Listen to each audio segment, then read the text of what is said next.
Hi everybody, and welcome to day 2 of this epic Mario Marathon. I'm going to be starting off with Galaxy 2 Any%, which I actually did for last year's Mario Marathon.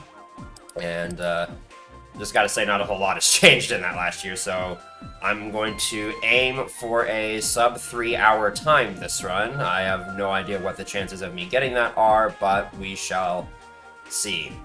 So let's just go ahead and get this baby rolling, because we got 3 hours of comfy Mario to start today off with. So let's get started. 3, 2, 1, video games.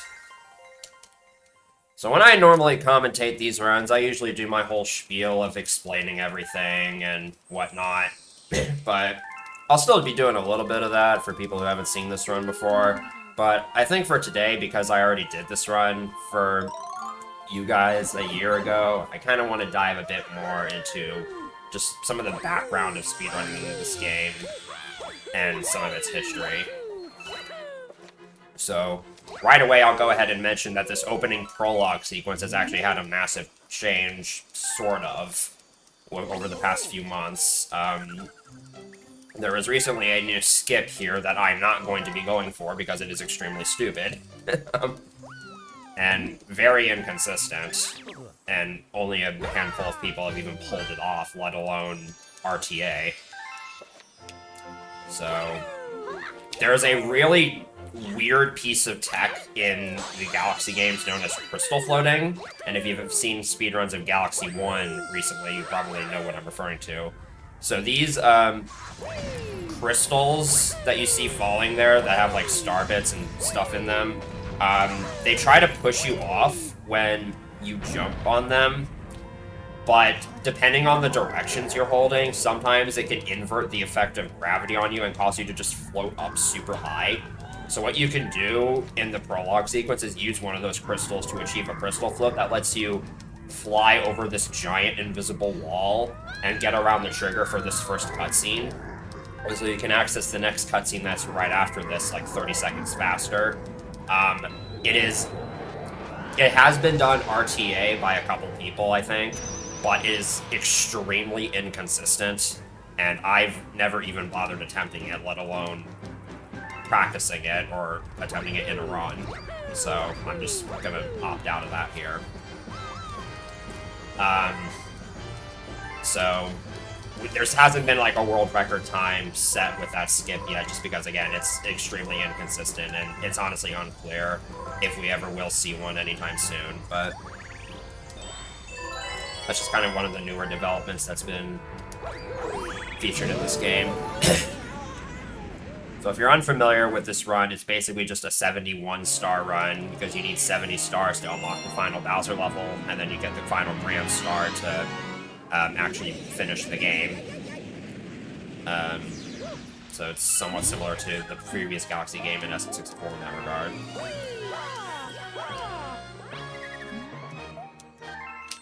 So a lot of the skips and stuff in this game are mostly just kind of a matter of platforming and abusing Mario's various, like, jump mechanics, as well as the mechanics of gravity, because that's kind of a new feature of the Galaxy games.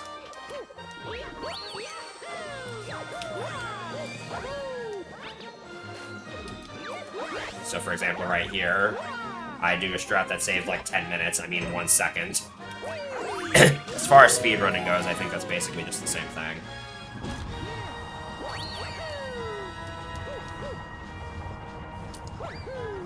So kind of stuff like that, I think, is what makes this game super entertaining to speedrun, and that's just the tip of the iceberg. There's a bunch of really cool strats like that. Basically every single star in this run has some cool strat you can do. And it's one of the reasons why I love running this game so much.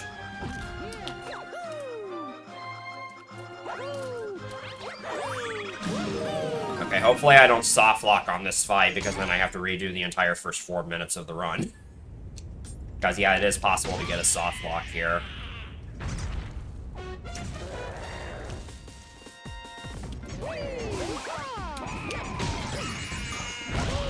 Okay, we're good.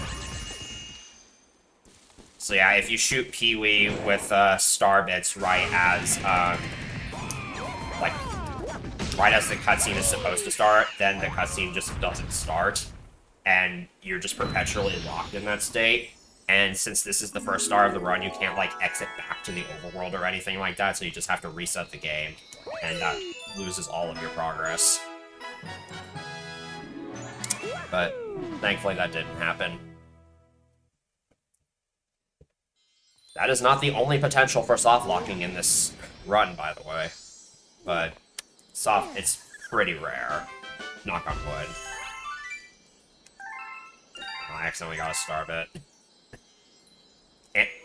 So, I want to try to avoid... Hold on, I'm actually gonna stop talking here. Text is really hard to do.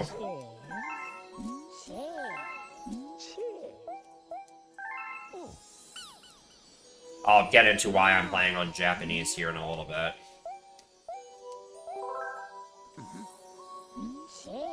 Yeah.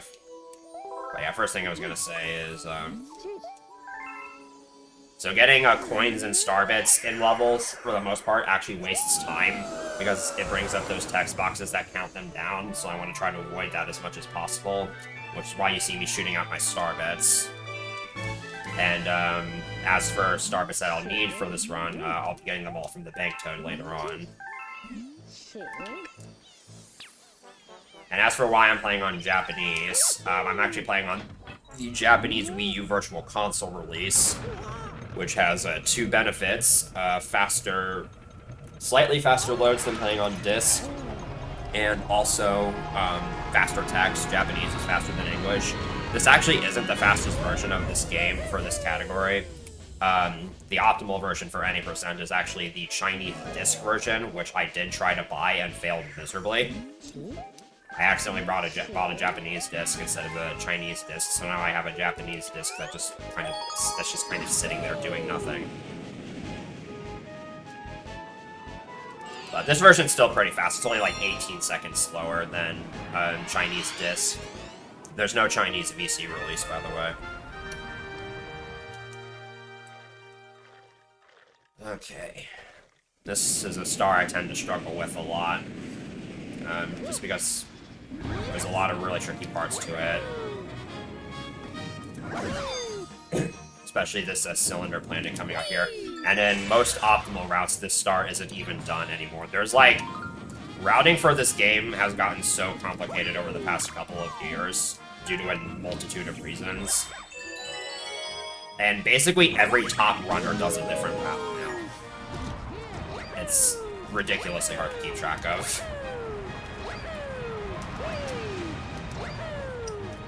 Yeah, I'm one of the few people who still does this route.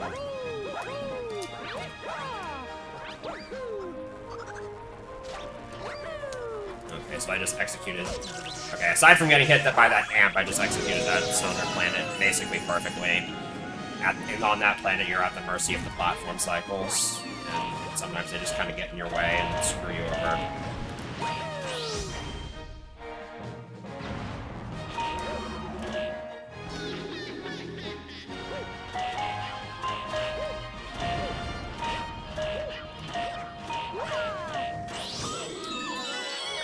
Play it safe on this last planet, because there's a somewhat risky jump I'll be going for here, and if I die to it, that's a big chunk of time lost. No safety spin there.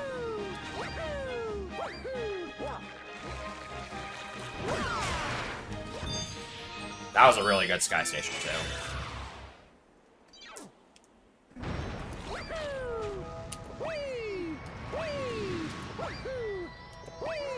One of the annoying parts about running this game is that, unlike the first Galaxy game, in order to activate checkpoints, you actually have to touch the physical checkpoint flags, whereas in Galaxy 1, they just kind of get triggered automatically. So, and a lot of these stars, I'm just going to be skipping those because of all the strats I'm going to be going for. But that means if I die, it is very punishing. So... There may be some periods where you'll see me grab, like, a safety checkpoint that only wastes, like, half a second to get. Or I might play some seconds a little bit safer. So now we get to talk about Yoshi. And if you know anything about Galaxy 2 speedrunning, or even just Galaxy 2 glitches, then you know we're in for here. Yoshi has a very broken glitch known as infinite fluttering that I want to say was discovered relatively soon after the game's release. And the name kind of speaks for itself. It basically allows you to flutter in the air for as long as you want, but it does have its... It's pretty overpowered, but it does have its drawbacks. And I'm going to be using it in basically every single level that has Yoshi.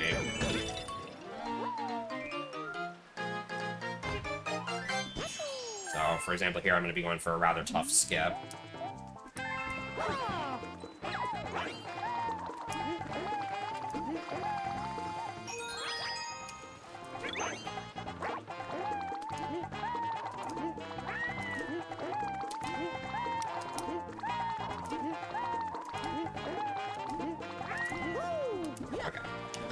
That's always good to get.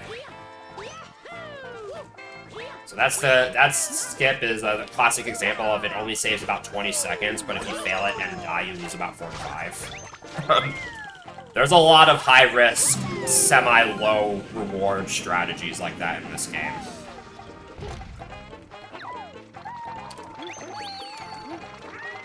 So, I guess I should explain how to infinite flutter. Basically, you crouch midway through a flutter, which cancels both the flutter and the cooldown timer that normally takes place after that, and then it just allows you to immediately begin fluttering again. But you have to be really careful with the inputs.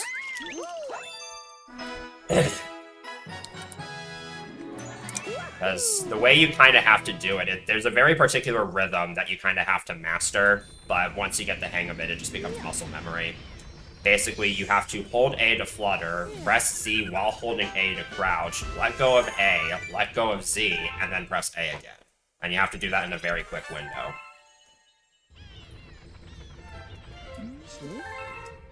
And as you saw there, infinite fluttering like that can allow you to move with quite a bit of speed, which makes it pretty trivial to cross large gaps, which is very useful for skipping stuff, but you can only maintain that speed for about 10 seconds, unless you resort to some other complicated techniques. But after that, you basically move at a snail's pace. So, last year when I did this run, the stream randomly disconnected during the star, so hopefully it doesn't do that so you can actually see what the star entails.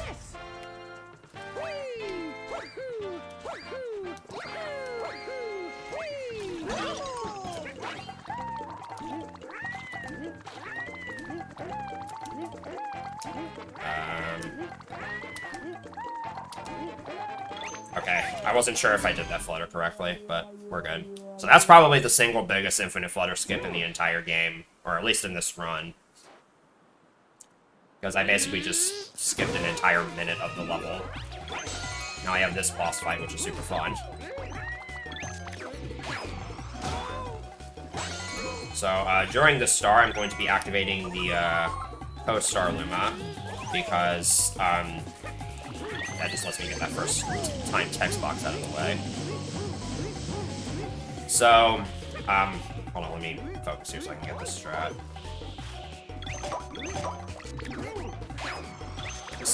So,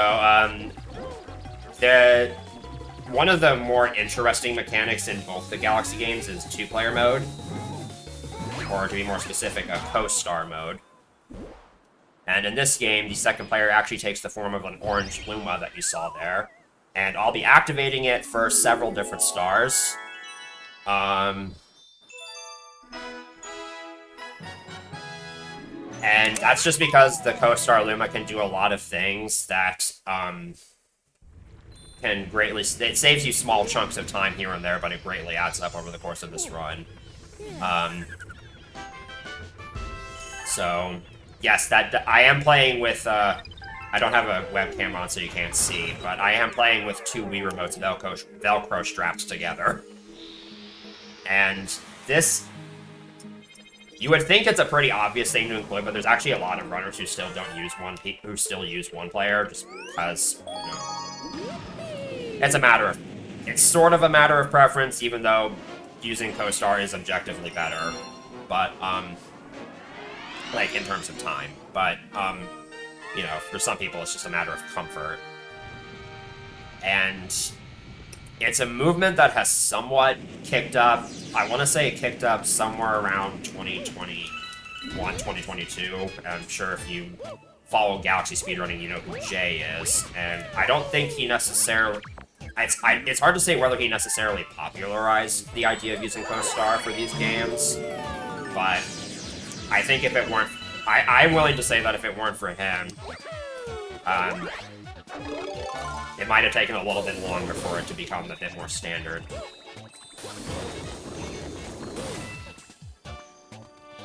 And you might be wondering why I'm not using it, why I don't have it activated all the time, and that's for battery preservation. So I'm only going to be activating co-stars on the stars where I plan on using it. I turned the camera one too many times there, hopefully that doesn't throw things off.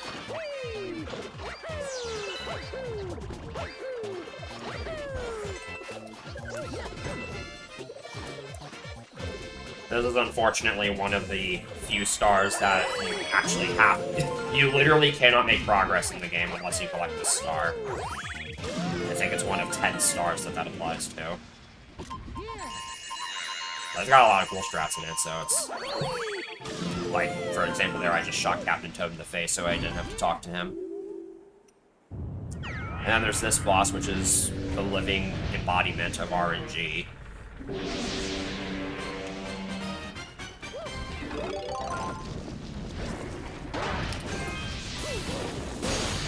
The first phase is very standard, but the second phase is where it gets fun. Okay, that is actually not what I wanted to have happen. I wanted Dick-a-Lake to jump on top of me. I don't know what the odds are, but I'm going to pretend that it's 50-50. And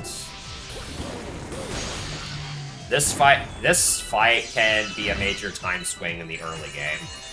It's not like that much of a time difference. But with the level of optimization this game is at, that was really stupid. With the level of optimization this game is at, getting good RNG definitely makes a huge difference at this level. So, that time it jumped on top of me, but I somehow didn't end up underneath it. That's... As you'll come to see, the physics in the Galaxy games are somewhat questionable and inconsistent.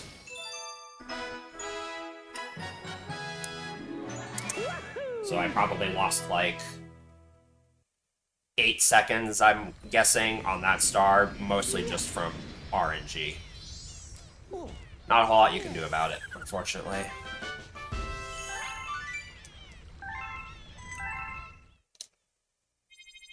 So one of the major aspects of routing in this game, honestly though it hasn't really come into play as much in the past few years, is, some stars bring you to other areas of the starship, like the bottom, or, like into this engine room that's completely useless. And that can make travel time back to the next level a little bit longer. And then some stars also trigger certain events, like mail toad letters and stuff.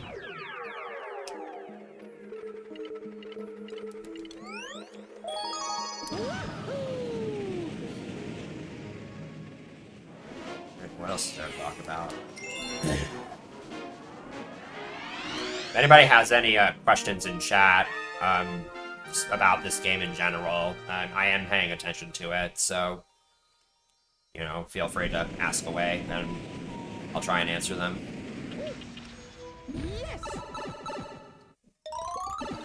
This game has a lot of downtime, so it's really easy to look at chat.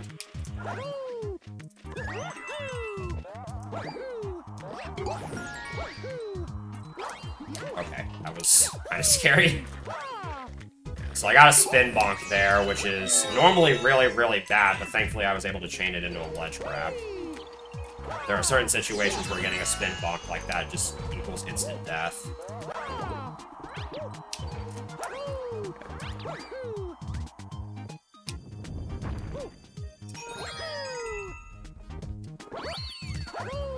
And this is a very tricky section right here.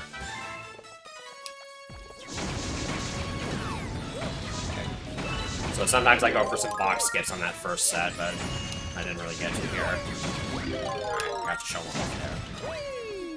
So getting crushed in this game is an instant death, so you can understand why those are risky to go for.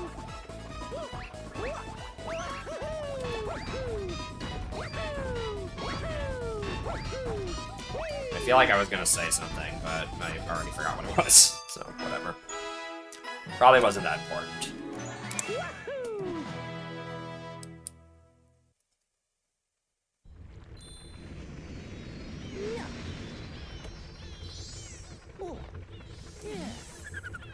That's another pretty difficult star to do. A lot of room for potential mistakes. And as I said, most mistakes in this game are very, very punishing, so it's nice to get through a star like that in one piece. So I'm activating Co-Star for this star, because one of its abilities, I'm going to be doing the Secret Star, which is the box breaking minigame.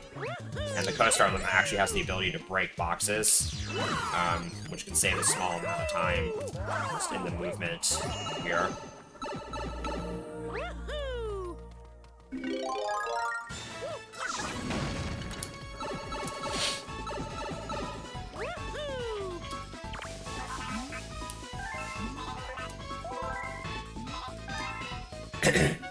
So, for example, right here, I'm going to use the Luma to break the box that's directly behind me. And then for any boxes that I miss, like that one, I can just use the Co-Star Luma to get them like that. So that probably saved me, like... That's not the optimal way of doing that, but even doing it that way probably saved me, like, 2 seconds.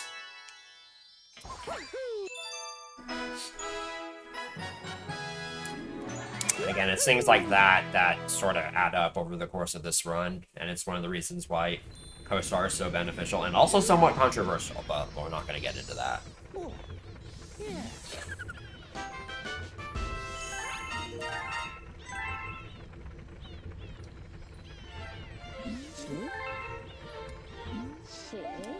That's the Bank Toad. He's going to be helping us out here in a few stars from now. So another advantage of Co-Star is that this Co-Star Luma can actually grab other coins for you, and then just sort of bring them to you. And in coin collecting missions, like the one I'm about to do, that can save a lot of... It saves... How to describe the time save is somewhat difficult, because on the one hand, you don't have to go out of your way for coins as much, which can save a little bit of time and movement and streamline things a little bit. But then on the other hand, if you miss coins, then instead of having to go all the way back for them, you can just grab them with Co-Star and keep going forward.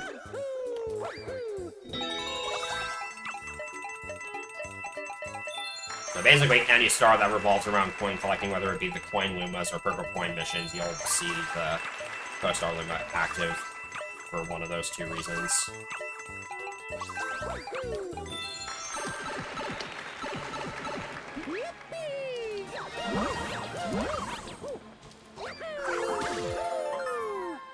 Also, the cloud suit is hilariously broken. It has really, really janky physics.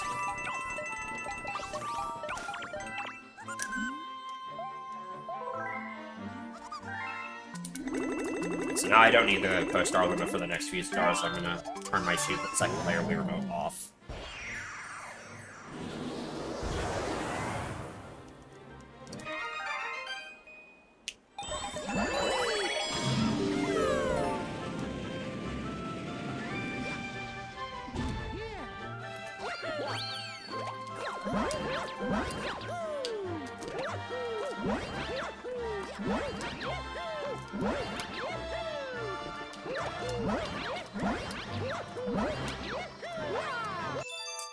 That was a really good star. That was only 0.2 off my gold.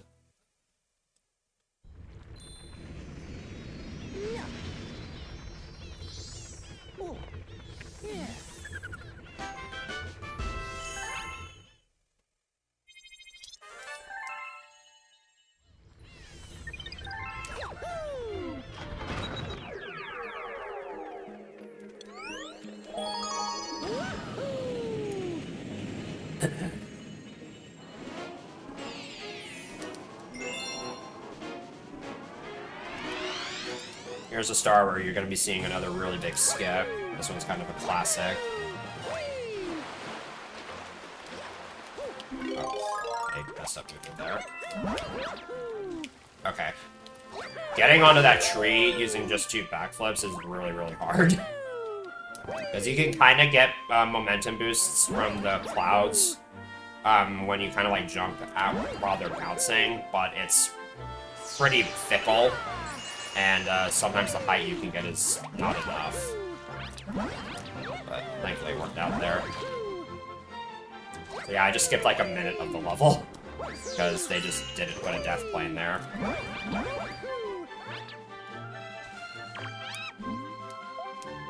And by abusing Cloud Mario's floaty mechanics, you can just kind of cross that gap with very little issue.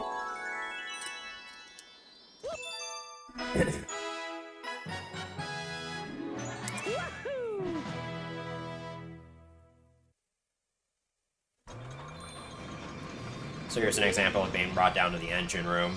There's literally no purpose to this room, as far as I'm aware. See, yeah, you can see the power-ups are on display, but you can't actually use them. It's just kind of here, for no explicable reason.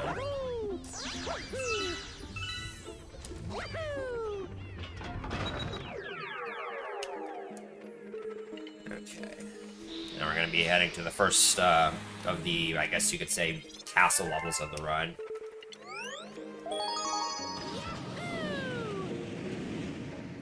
These are all usually really hard stages.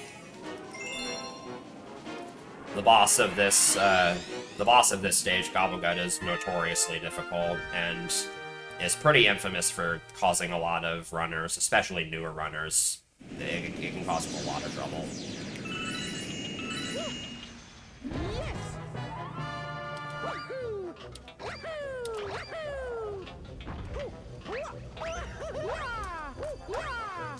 Guess I made that cycle.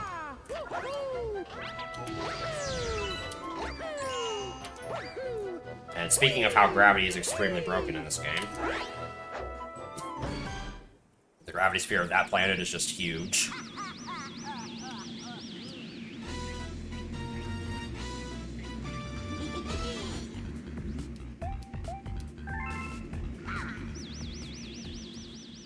Alright, let's hope this goes well. This is the kind of boss where you basically need to do everything perfectly, and if you make just one mistake, then you just have to improvise. And it's like an automatic... You usually lose like at least 15 seconds, if not more.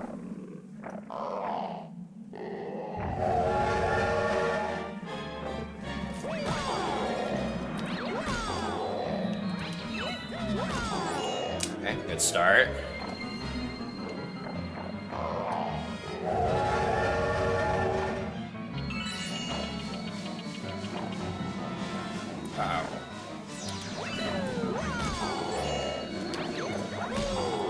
I am amazed. Okay, I am amazed that that still worked. I turned around way too early there.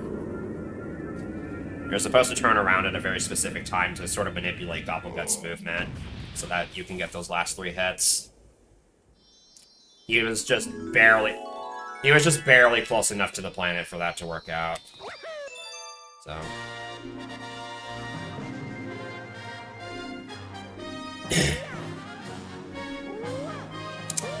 2830 World 1 is actually, like, insanely good for me. At least for a no reset. With, like, extremely advanced strats, you can get it, at least on the route I'm on, you can get, like, a sub-28 World 1, but I don't go for all those crazy strats. I kind of like to focus on consistency.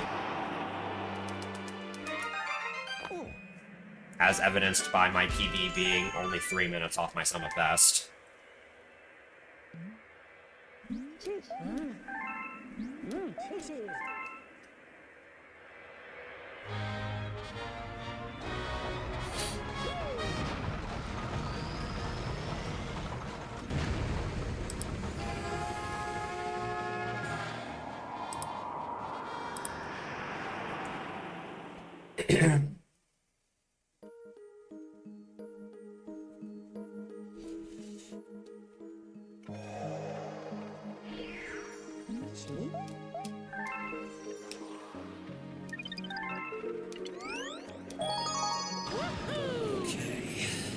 World 2 is definitely, of the 6 world segments in this run, World 2 is the shortest by quite a bit. Again, with the route I'm using. On other routes, it can be a little bit longer.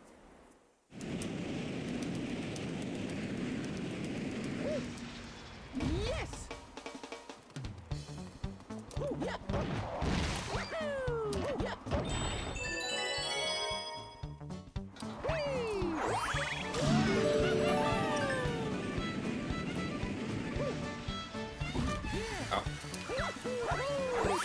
So, that was kind of funny.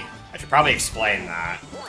So, basically, what I'm doing when I land for most of launch stars is going into first person and then exiting it immediately afterwards. And that basically cancels the... it skips the landing animation that normally happens when you land from a launch star. It saves, like... It saves, like, a second each time you do it, and it greatly adds up over the course of the run. You can also do a frame-perfect jump out of... landing animations, but that's really only worth going for at the start of levels.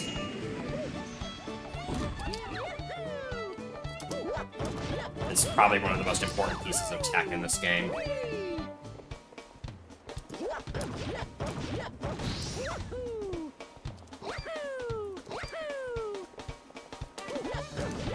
Alright, I unfortunately did not get any double pounds, which is kind of expected.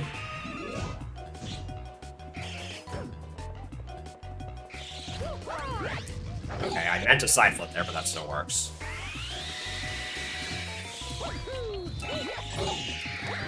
And yes, that is a boss from Galaxy 1.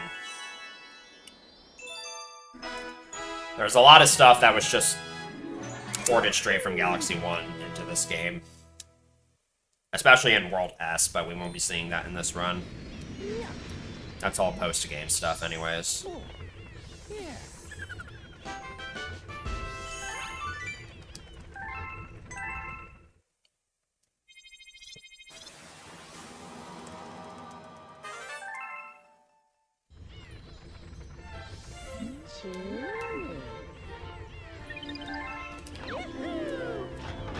So we got more boring exposition, and it's all in Japanese, so you have no idea what Love is talking about.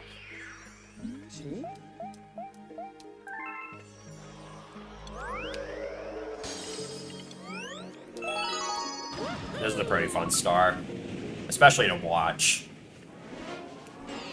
as we get to go zoom with Yoshi.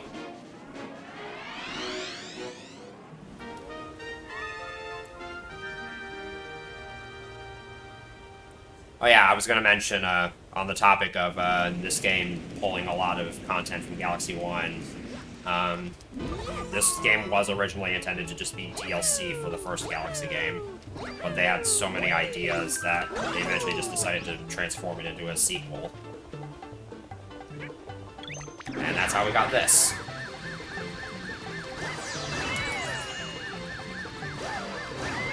So I'm using Co-Star on this star for the very important task of saving like half a second by breaking Yoshi's egg for me. And also I can shoot out star bits that I don't want. Because you can't normally shoot out star bits while you're on Yoshi, but if you have the second player cursor active, then you can.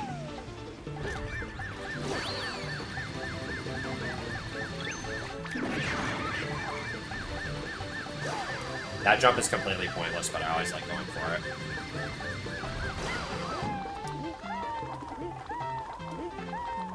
Shoutouts to Jada7, basically the routing master of this game, who also came up with that flutter. And there's a few other strats that he came up with.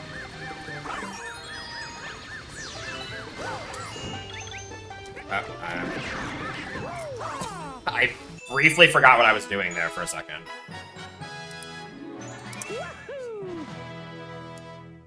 So as a result, that ending was not nearly as stylish as it could have been.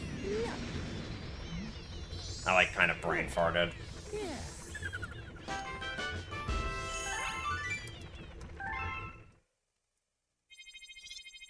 Can't be letting that happen.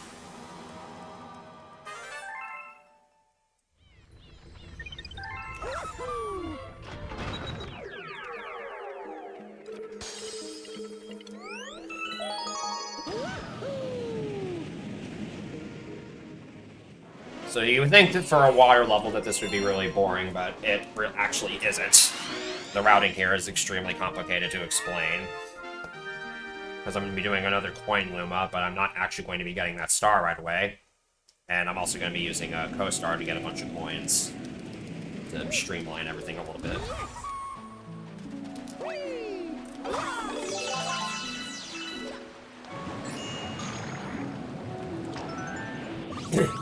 So in the first Galaxy game, you could just spam spins underwater to go really, really fast. They added a cooldown timer between spins in this game, so you can't really do that. So I'm basically just going to be using the shell.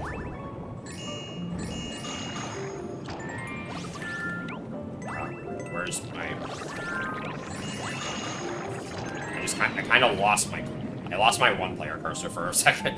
It, like, went off screen. Whatever, it didn't cost me any time.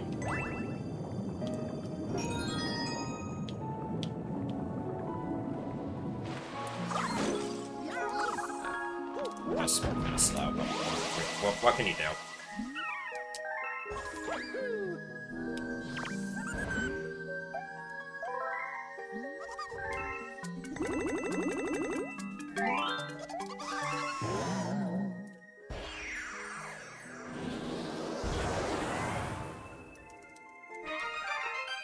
So I'm just gonna ditch this launch star right away, and I'm gonna be getting that star on the next star.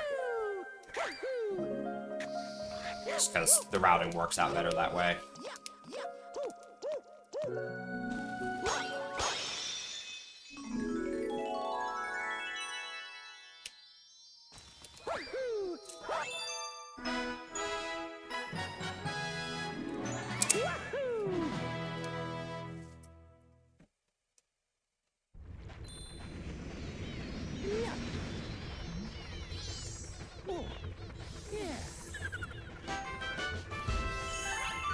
Now we get to a crucial point in the run. I have to not accidentally select Cosmic Cove 2 here, so my sensor bar needs to be nice to me.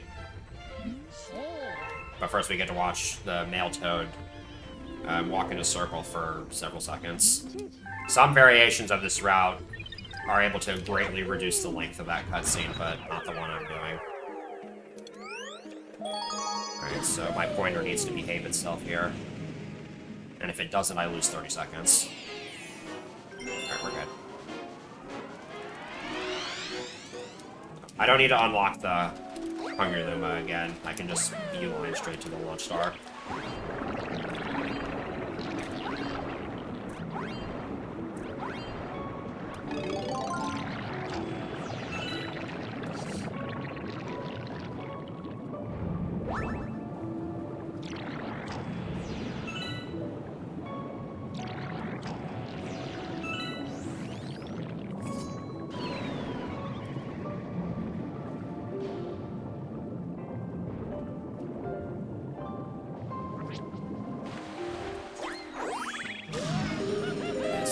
Strat with this bunny here, which happens to be the only bunny in the game, weirdly enough.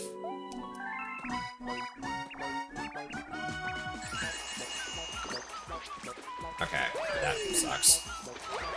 So, I was trying to stun that bunny with Star Bits so I could get it to run the wrong direction, and then it would just run right into me. But my aim was not particularly on point there, so I had to resort to doing it the intended way.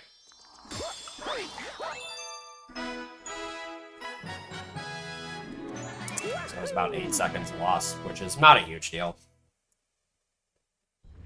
I should mention I'm playing on a new setup, so... and more specifically, I am in a different position relative to my TV and sensor bar, so... I haven't quite gotten used to aiming with this with the pointer here yet.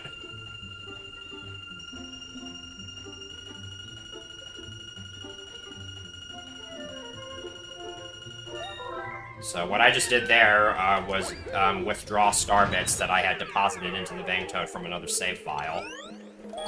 And I'm going to be using all of those star bits to unlock all the Hungry Luma galaxies that I need to unlock.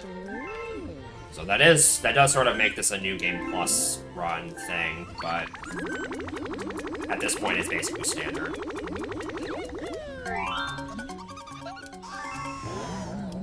Like, it's very rare to find somebody who does runs of this game without using Bang Toad.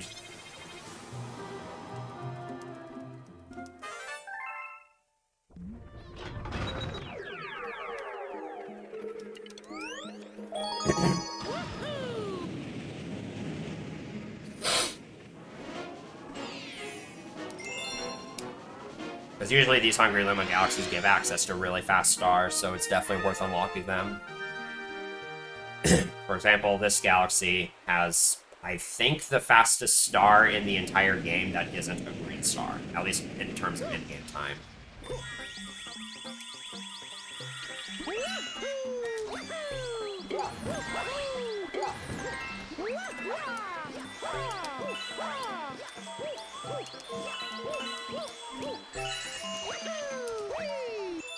Yeah, that's literally the star. I'm actually going to be going back and getting the other star there, and the story of Honey Bloom 1 is definitely an interesting one with regards to SMG2 any percent. Because for the longest time, I've been running this game since 2015, and for the longest time, Honey Bloom 1 was just one of those stars that was always deemed too slow to be in the any percent route, because it's primarily a B Mario level. And then I mentioned Jada 7 earlier, came in sometime around 2018, I want to say, and kind of proposed the idea of doing certain other stars in the run, one of which being Honey Bloom 1, and we all just kind of laughed it off and thought he was just trying to get attention. And then he eventually posted a video of Honey Bloom 1 strats in, like, early 2019. And we realized, oh shoot, this star actually is kind of fast.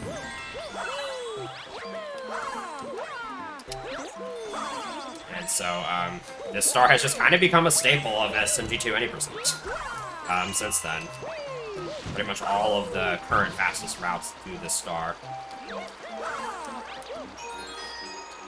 Okay, I'm gonna hold this enemy in place. So that's the reason I have Co-Star activated during this level, in case I need to freeze enemies. Because it can also freeze enemies, and it can also kill some, like, weaker enemies. Unfortunately, I can't kill those Chappas with it. I can only just hold them in place. This is a really, really hard level to do fast enough for it to be viable, though.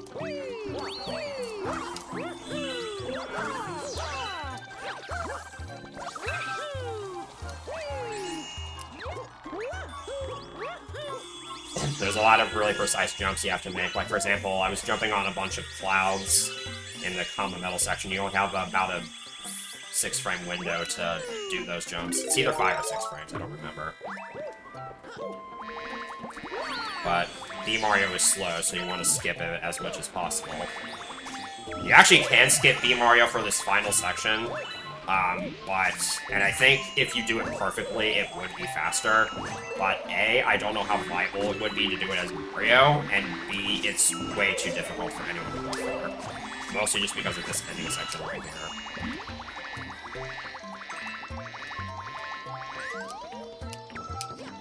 Okay. That wasn't quite perfect, but that was definitely acceptable.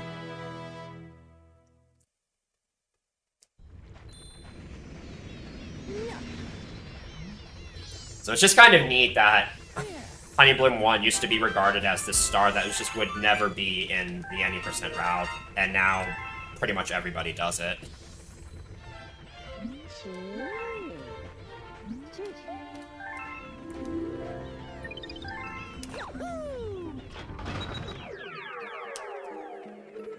Okay, time for Bowser's Lava Lair.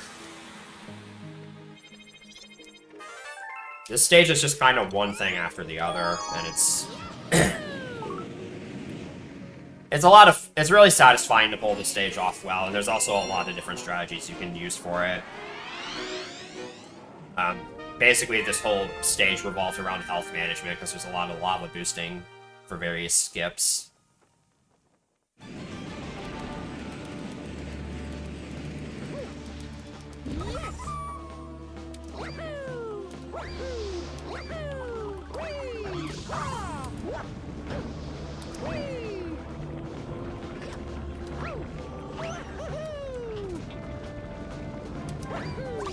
I got on my way here to grab that life shroom, which this isn't the optimal way to play this stage, but it gives me a little bit of an additional safety net. And I can also use Co-Star to hold points behind me, and then when I need them for damage boosts, I can let it give the point to me like that. Which basically just, again, it's just kind of a safety net.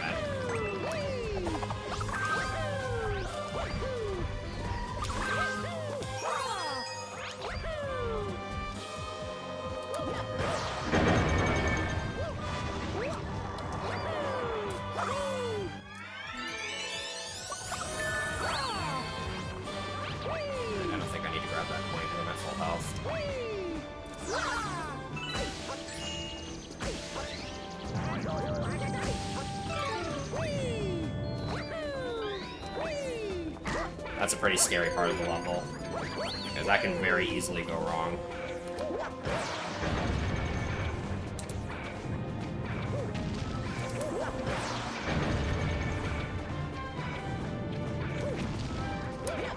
So this stage is also just a perfect demonstration of all the benefits Co-Star gives you. Like you saw, I was able to freeze some enemies, I was able to grab the life string without going too far out of my way, I was able to hold coins behind me to make things a little bit safer.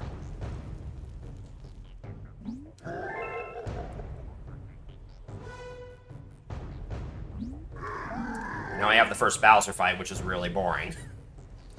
There's not a whole lot of room for optimization in these Bowser fights, especially this first one. The second and third one kind of up the ante a little bit.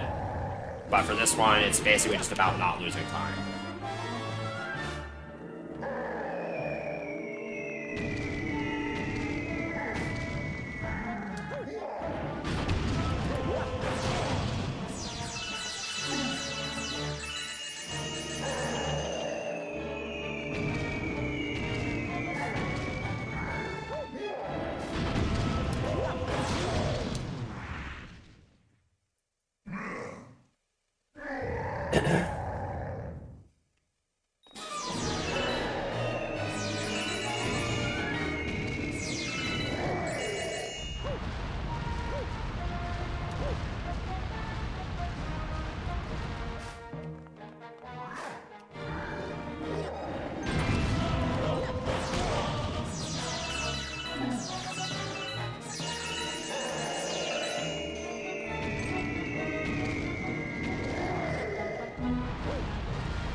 That was pretty standard. Messing up a hit, or like missing a cycle on that fight loses about 20 seconds. So it's a frustrating mistake to make. And especially so on this fight, because this fight is so easy compared to the other two.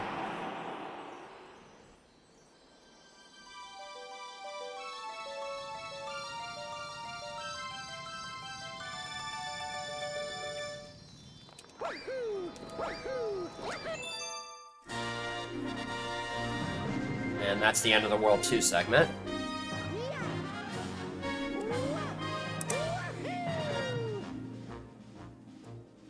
So I would say World 3 is where the run takes a massive jump up in difficulty. Not that it wasn't difficult before.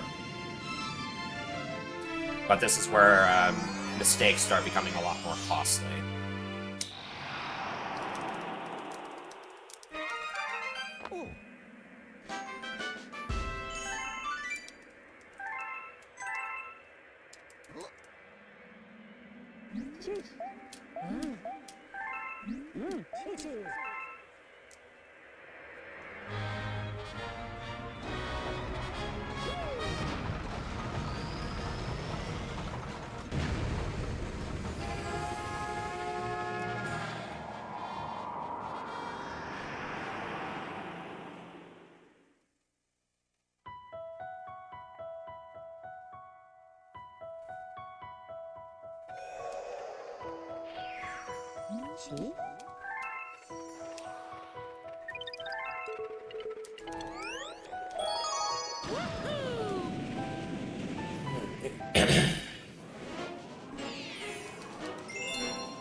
So, Cloud Court 1 is basically just abusing all the mechanics of the Cloud Flower to its fullest. There's a lot of really cool strats you can do with the Cloud Flower.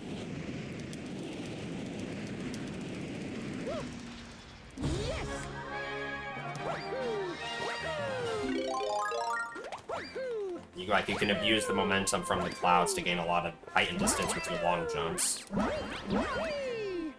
Get those cloud boosted long jumps.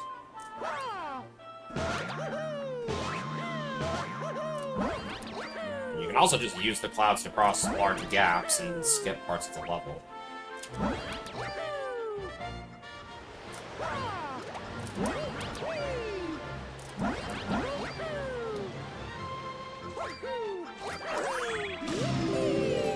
This 2D section is where things get a little bit scary.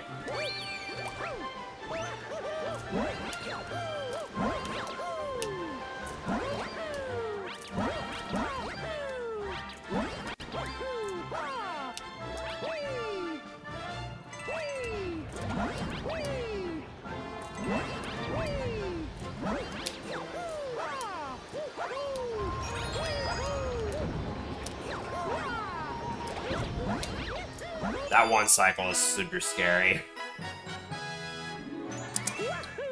Because if you just miss the cycle, then you lose about 10 seconds, but if you get crushed, that's like 30.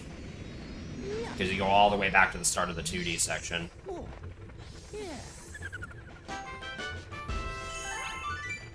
And as you saw, at least with the strat I used for it, you barely have any leeway with it.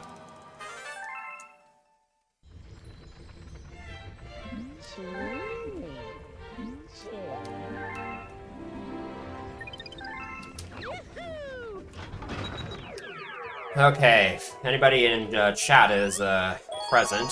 This next star is where we get to do our little guessing games. So you can guess what score I'm gonna get on the chimp skating minigame. As always, the rules are you can only guess in multiples of 10, and you can only guess scores between like 500 and 900. And my rules are whoever's closest, if not exact, wins.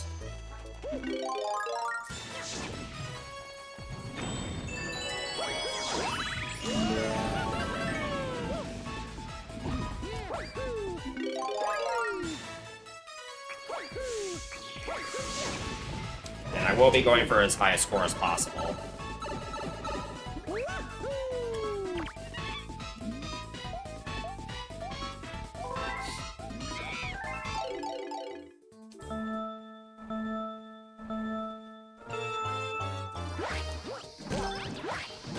And yes, I am skating backwards. Don't ask why that's possible.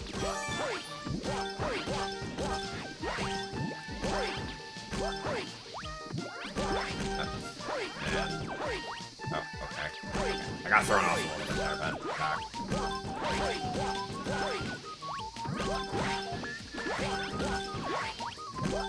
So the patterns for the gummits are always the same, but there's 3 different rotations they can have. But once you know what rotation pattern you're on, it's fixed for the rest of the minigame, so you can sort of come up with movement for...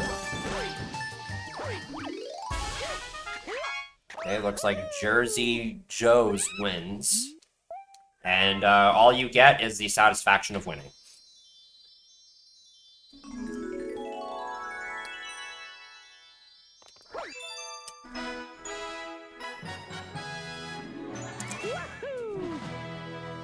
So if you watch top-level Galaxy 2 speedruns, you're probably aware that Freezy Flake is somewhat of a notorious galaxy, because one of the stars in this galaxy, Freezy Flake 2, in fact, which I'm not going to be doing in this run, has a very, very notorious skip that requires heavy exploitation of the rock mushroom and was once thought to be TAS only, and then IL only, and then Valu, a previous world record holder in this game, came up with a way to make the infinite rock jump tech a bit more consistent for RTA players. And so now you see world record speedruns with Freezy Flake 2 done in it. But I am not quite good enough at that star. I'm not quite consistent enough at that trick to feel comfortable going for it in a marathon, so I'm just going to do my standard route here.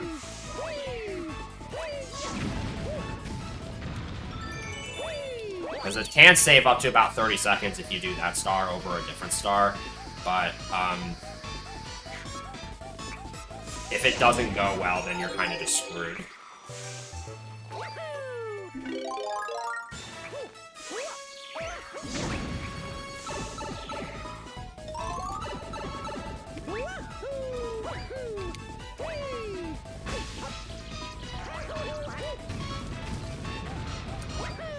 Although, in my current PB, because I had lost a bunch of time earlier in the run, I actually went off route to do Freezy Flake 2 in an effort to try to bring the run back, and I actually did manage to fluke it.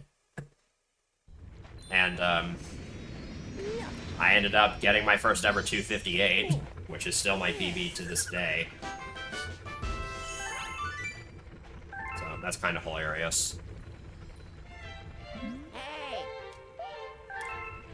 And that's the only time we're going to be seeing Luigi in this run.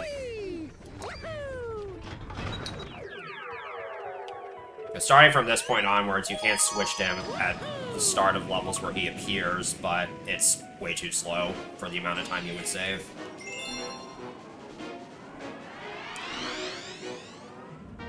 And you can only switch between Mario and Luigi freely in post-game.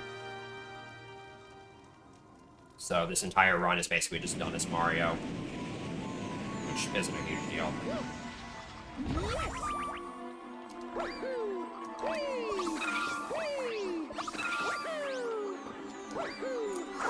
So by using a co-star there to stun those Octobooms, I can more safely make it through them without having to worry about getting hit. Which is very important because there's a lot of cycles you have to make in this star, most notably this one. And if you miss it, that's usually about like 8 seconds or so. Or more, depending on how badly you miss it. And sometimes those Octoboosts just get in your way and damage you, and there goes your cycle. So, stunning them like that, it's a little bit easier to get past them.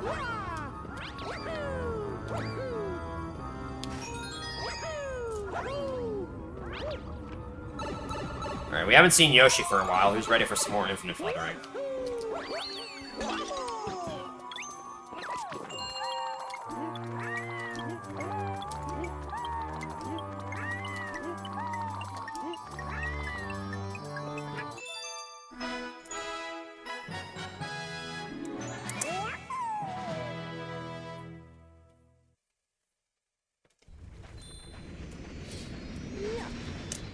So yeah, infinite fluttering may look somewhat trivial, but the hardest part of infinite fluttering isn't even necessarily the rhythm for the inputs that I described earlier. It's the holding the right angles during each flutter, because there's very specific angles you need to hold in order to get the right amount of momentum.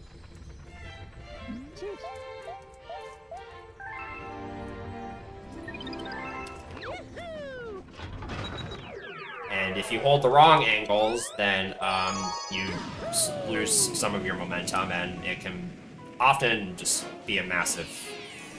It can really screw you over, basically. There's a lot of nuances to infinite fluttering, and it takes quite a bit of time to master.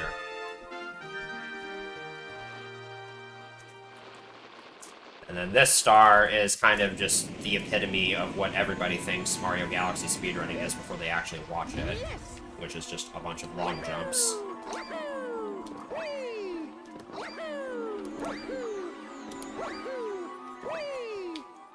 So you would think that compared to games like Mario 64 or Sunshine or Odyssey, that the movement tech in the Galaxy games doesn't offer nearly as many options.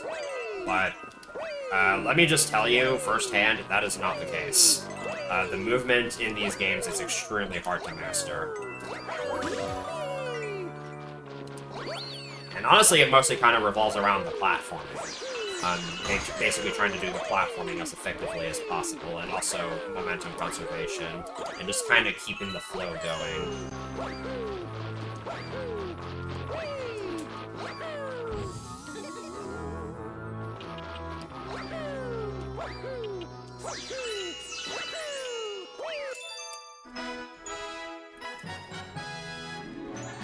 So it definitely does make a difference.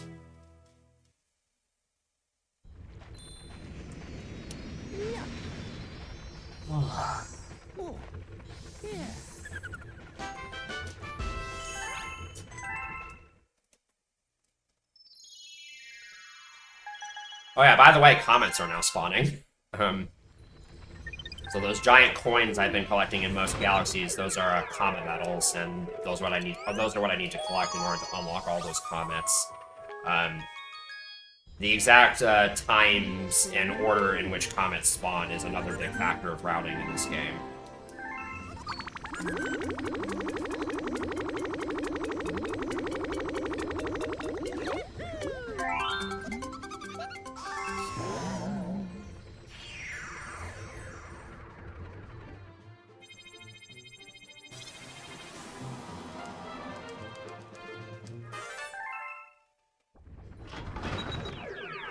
Time for Beat Block Galaxy.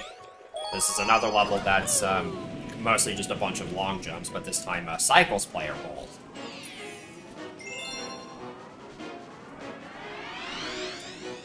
And I haven't yet mentioned this, in Galaxy 2, it doesn't really apply to this level, but in the Mario Galaxy games, cycles, for the most part, are local.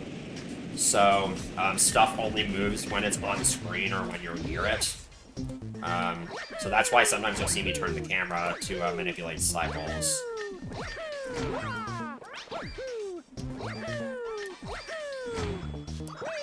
But obviously in this level, everything's just kind of on a fixed timer.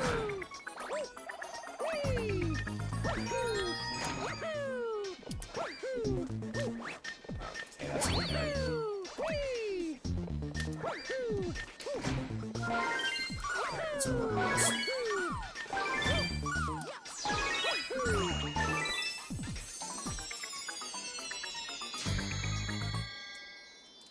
That final long jump is somewhat tricky to do. Because for the optimal angle, it's actually between the right and upright notches. And if you hold the wrong angle, it's very easy to bonk on one of those blocks and fall to your death.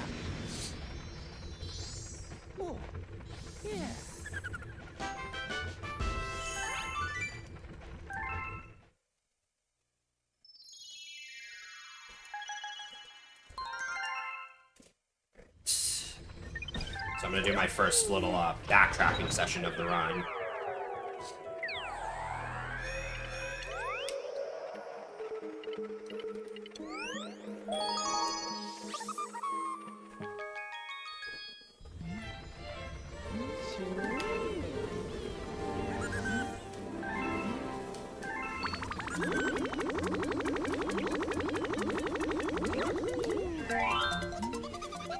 Flip Swap is yet another infamous star for Galaxy 2 speedrunners. Very easy to lose a lot of time on this star, and it's a pretty common run killer. So, the way momentum works in this game is that if something underneath you is moving, then its movement is actually applied to the momentum of your jumps. So if it's moving upwards, your jumps get a lot of additional height, and you've seen that already with like the cloud-boosted jumps and whatnot. These flip swap panels, you can also take advantage of that with these, and it can lead to some pretty crazy stuff. So I'll just let you see for yourself.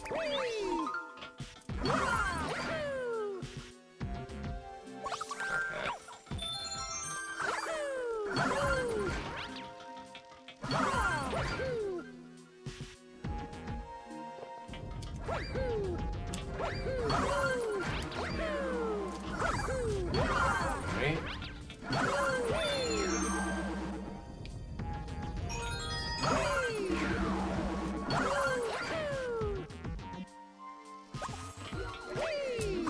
Uh-oh, okay. I'll take that. For some reason, the one didn't grab the... He didn't grab the lasers like he was supposed to. So, that was a little bit sloppy, but at least I didn't die.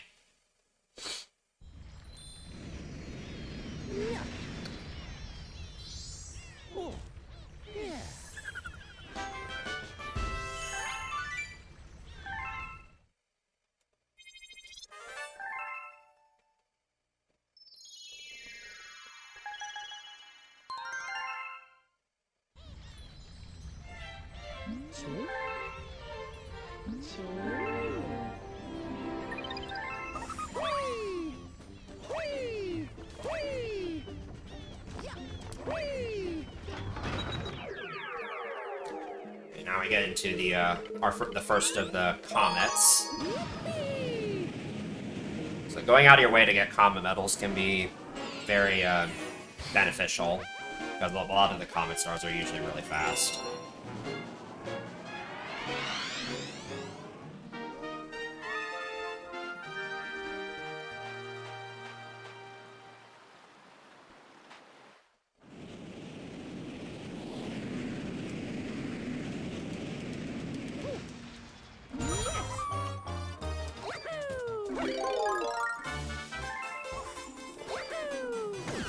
This is also our first introduction to the Rainbow Star. I missed that Spiny. That Spiny is pretty hard to get without slowing down. So I'm just gonna have to come back for it later. Fortunately, you have plenty of time.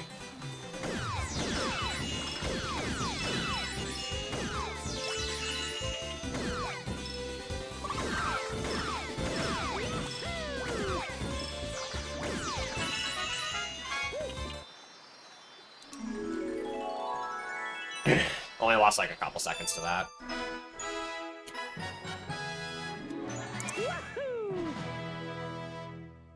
Yeah, they do.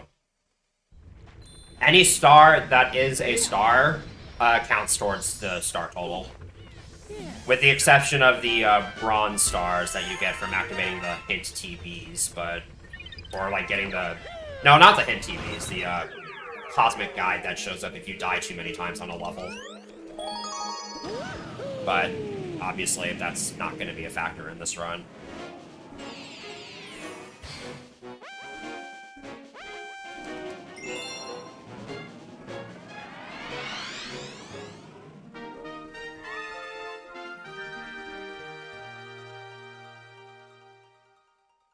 And Grand Stars also count towards your star total.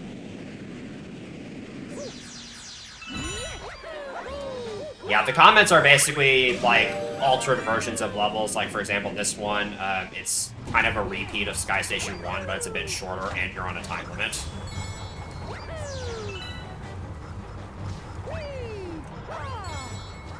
And then Galaxy 2 adds an extra twist, where some of the speedy comets have clocks that you need to collect in order to give yourself enough time to actually finish the level.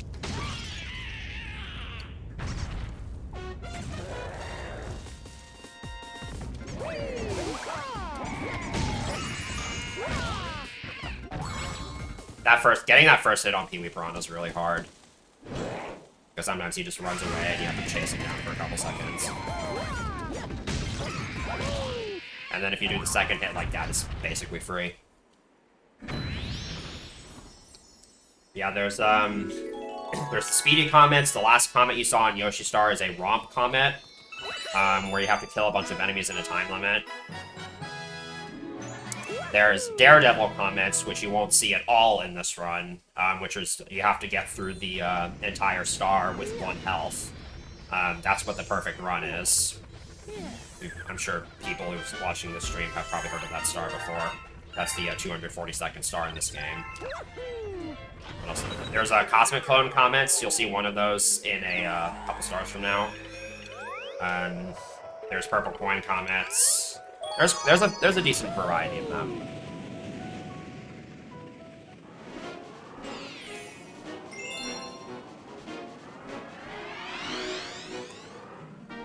Tall Trunk is a level that just... There's so many different things about this star. There's a lot of different strats you can go for. And it's another one of those stars where it's just kind of one thing after another.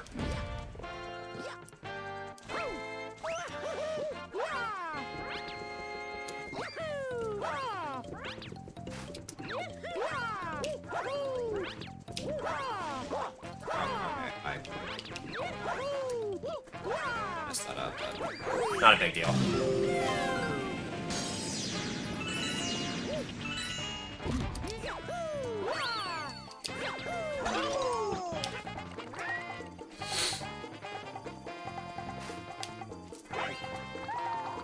Okay, that common metal grab is super awkward. You have to have just the right amount of height for that strat to work. And you're also doing that flutter straight backwards. And if you have to hold forward at any point, then you lose your ability to go backwards. So that can be a really, really tight flutter to hit.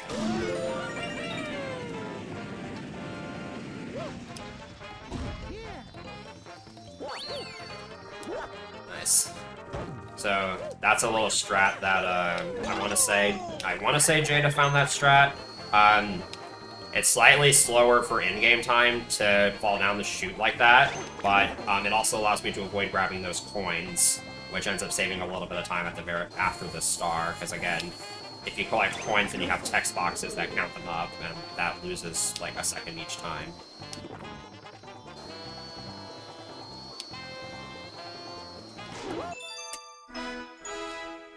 And of course, Yoshis are tools to be used and discarded, so you'll be seeing me ditch a lot of Yoshi. You've already seen me ditch a lot of Yoshis in this run. There will still be more, but luckily Yoshi is immortal and he will live forever, so it doesn't really matter.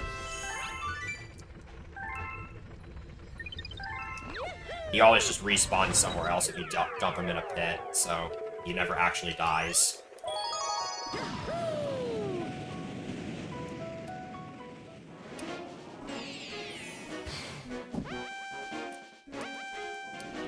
Here's a Cloudy Court Comet. So weirdly, this is the first Cosmic Clone Comet in the game, and weirdly, it's required. You have to collect the star for any of the other Cosmic Clone Comets to spawn.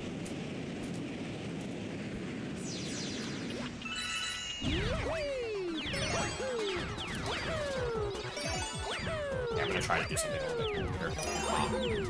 So if you just barely touch the edges of these starships, the Cosmic Clones can actually just be prevented from spawning altogether in this first section.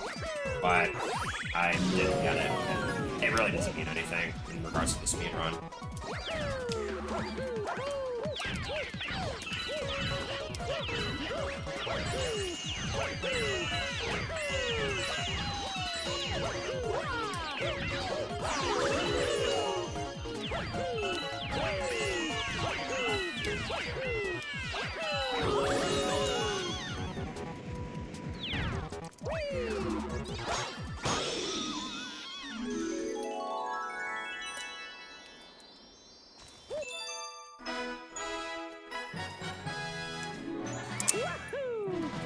Okay, now we get to one of the scariest stars in the run, which is Bowser Jr.'s Fearsome Fleet. And I'm going to be going for the riskiest strategy here.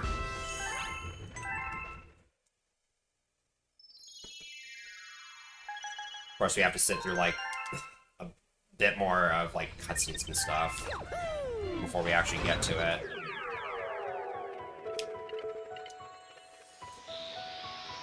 This is one of those stars where the strats I'm going to be going for are very high risk, low reward.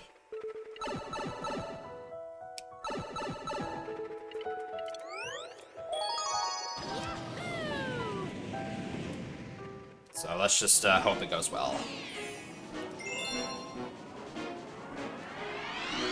And again, there's a variety of different strats you can do for the first portion of this star.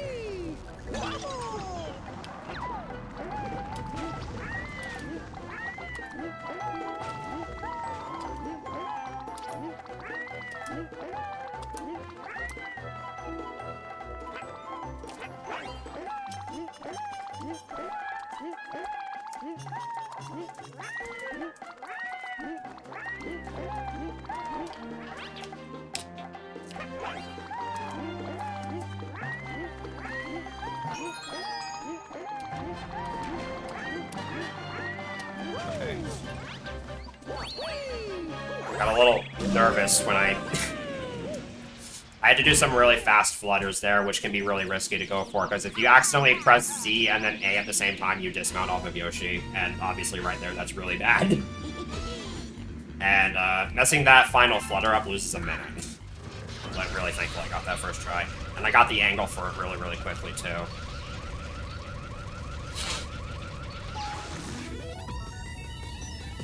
Alright, and now there's this boss, which loves to go poorly when your sensor bar is not cooperating.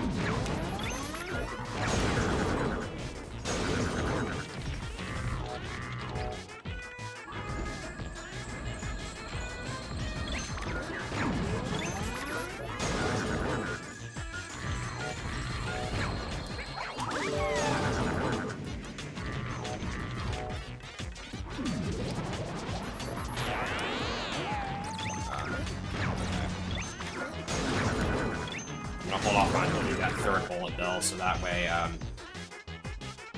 you can actually stay in Yoshi's mouth through the cutscene.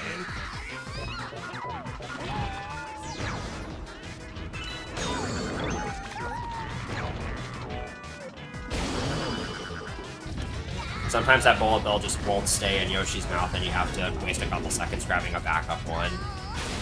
I think it's dependent on when specifically you grab the bullet bill, but who knows.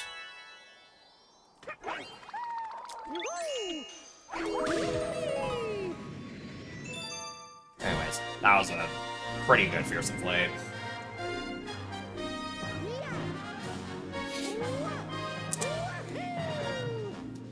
Run's actually been pretty solid so far. But that doesn't really matter because, again, no run of this game is over until it's over.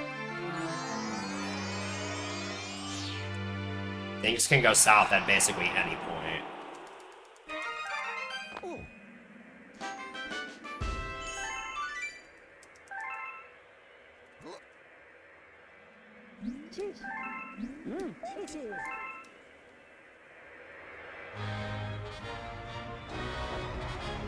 Which is kind of one of the annoying things about my playstyle, is that I kind of have to rely on playing super close to my sum of best throughout the entire run.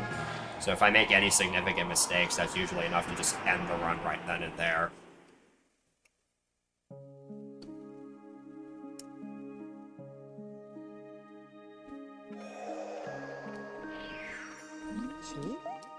And we're going into World 4, which is a really long segment of the run, and also contains some of the hardest stars.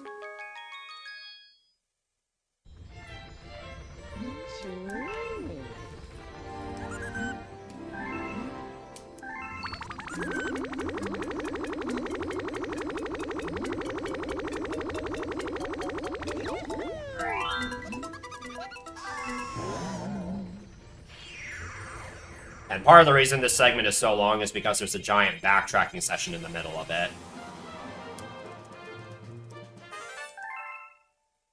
Which is just kind of by design of this route.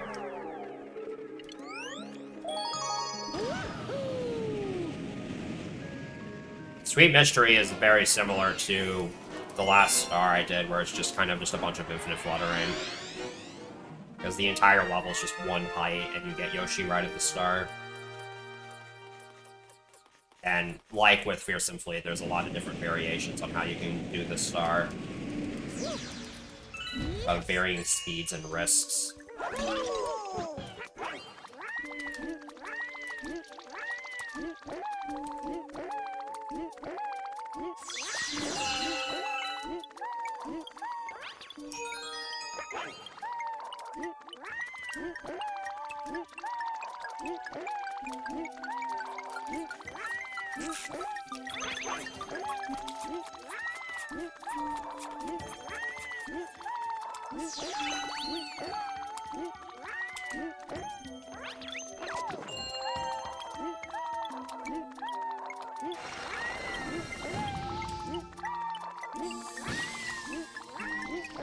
That was really good. Yeah, that was a high 258 split time, which is really good for me.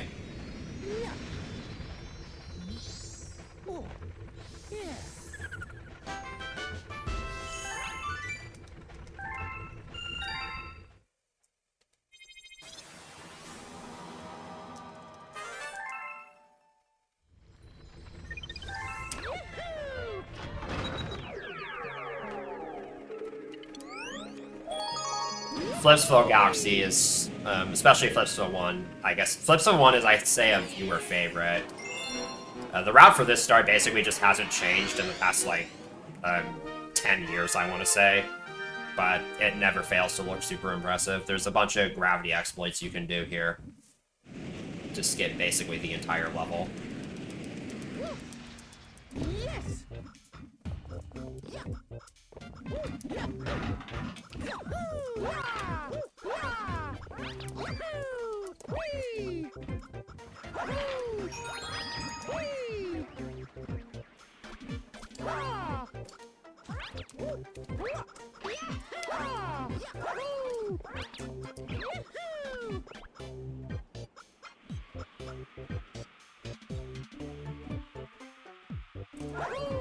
Okay, that second skip only works if you do the first one. Oh, nice frame perfect ground pound. It's rare that I ever get those.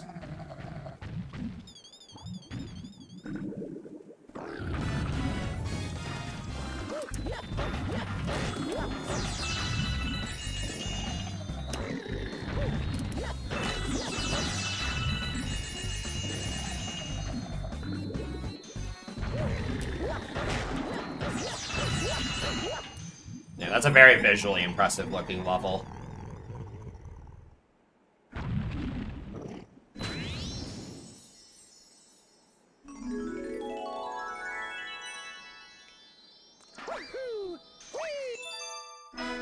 Am I golding this?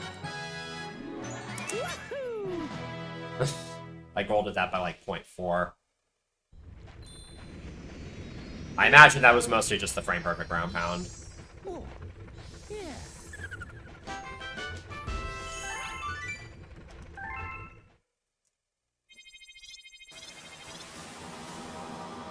I don't know if my gold split in live, my gold sound effect in live split was picked up by my mic or not. But in case you didn't hear it, it was the extra live sound effect from Gradius Rebirth. Yeah, I gotta insert Gradius references even into a run like this.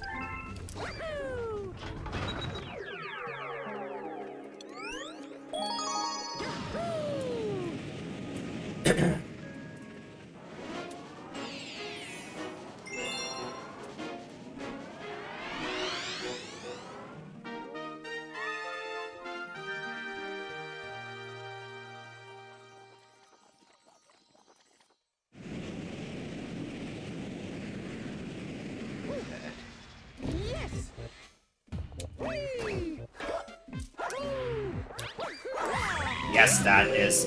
Skipping that launch star is as simple as it just looked. As is this climb.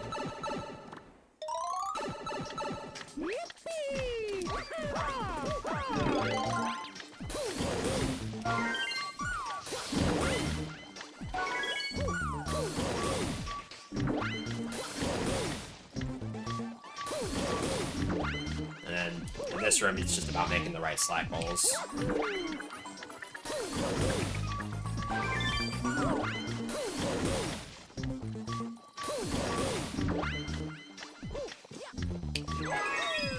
I'm surprised I got that side flip there. I didn't feel like I did that properly.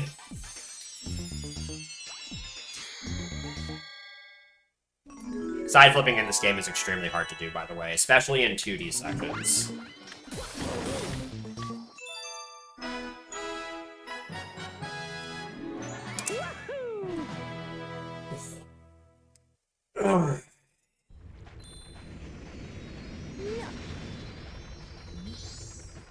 Getting close to being halfway done with this run.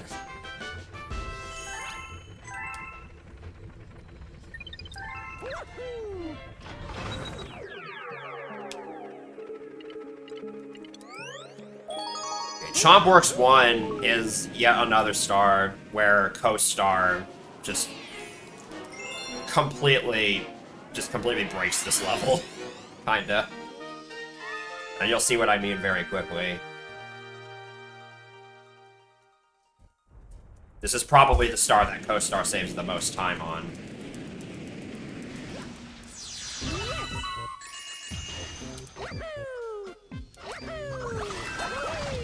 So right there I used the Luma to hit that lever from really far away. Which makes it possible to get through this section a little bit faster.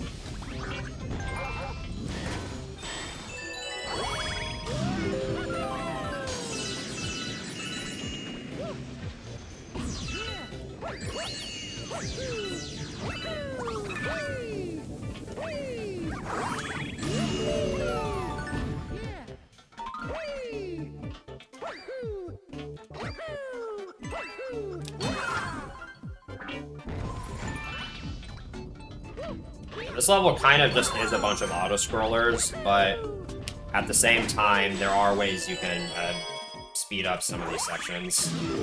And then here is probably the single biggest time save that Co-Star has in the entire game.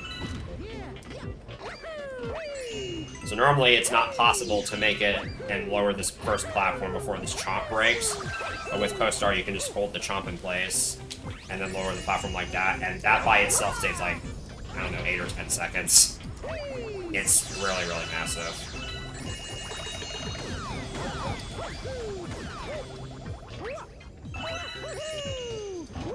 And again, that time save has been known about for a really, really long time. It's just that everybody considered Co-Star to be too awkward to use in full game runs, but I was trying to get a huge boost off that button, but I didn't get it. And it was only in the past few years that that dynamic has sort of changed. Is this another gold? Okay, no, it was barely not gold.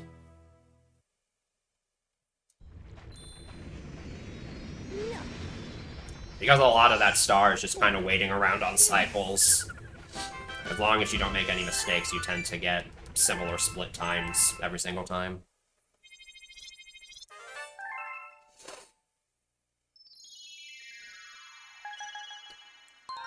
Alright, we're gonna do another backtracking session now. This will be the second of 3.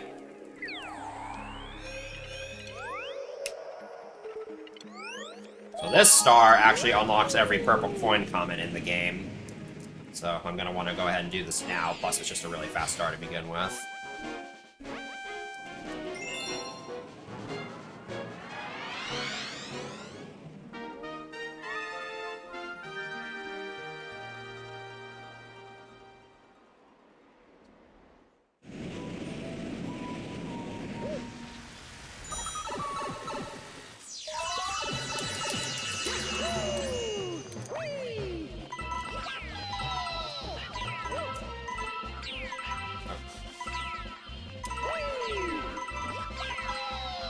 If I'd only missed one coin there, I would have just used the Co-Star limit to grab it without losing any time, but I missed 2, so I just decided to go back to them.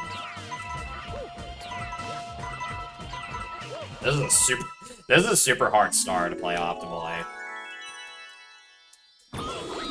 And you can use Co-Star to speed it up a little bit by grabbing some clusters of purple coins so that you don't have to go to them later, but I only use it to grab any purple coins that I may miss.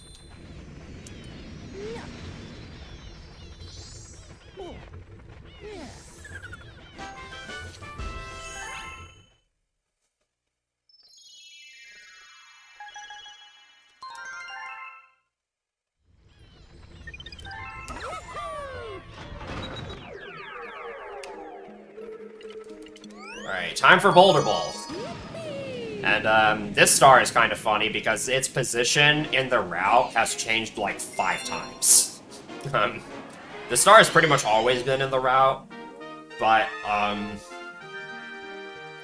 yeah, it used to be like during the World 2 segment, then we used to do it after World 4, and now we then we did it midway through World 4, and now depending on the route you use, you either still do it midway through World 4, or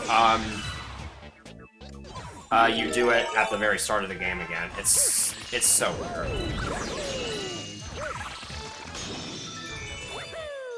There's also a really big skip here I'm going to be going for.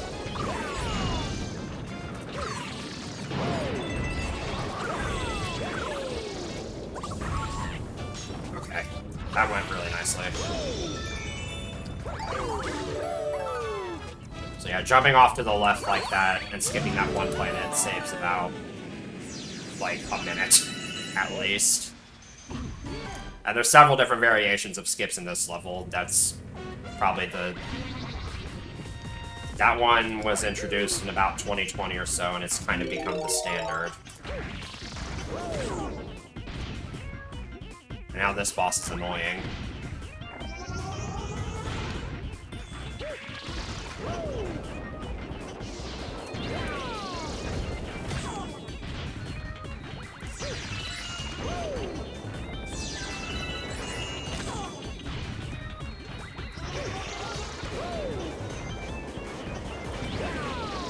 I think this is going to be a massive gold. Because that beginning strat I did where I killed some of those Octumbas with 2-player, I haven't actually successfully pulled that off in a run before, and I got a really fast skip. So I should be golding this by at least a couple seconds. Yeah. That was like a 3.5 second gold.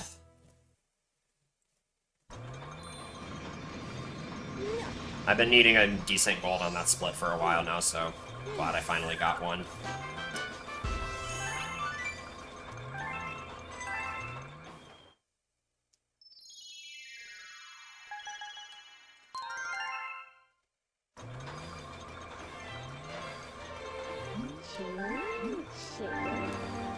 And here I due to a combining of sequence of events here, I was able to get up-warped out of the engine room to receive a letter from the mail toad, which saves a little bit of travel time on the starship. That's just another kind of routing quirk you can take advantage of. So now I'm going to be getting a letter star here.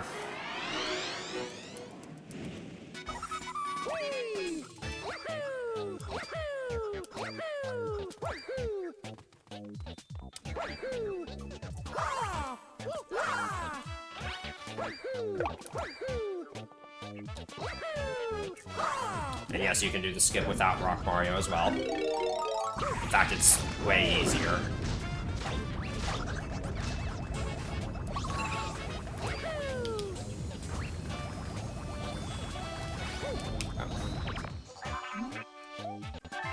Messed up a little bit there. You can also softlock there. Sometimes the cutscene just... Sometimes the game just gets stuck in that cutscene and you have to reset. It's not entirely known what causes it.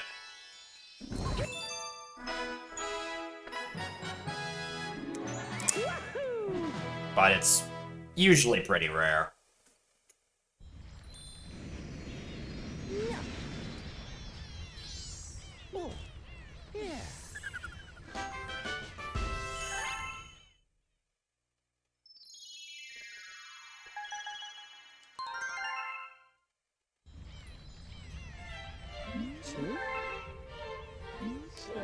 So at this point, I'm kind of just going to do a bunch of comments in a row.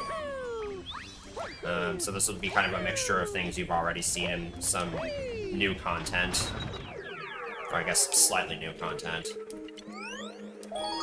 For example, this star is basically just ITL Falls 1, but with a timer, and also the ending is slightly different.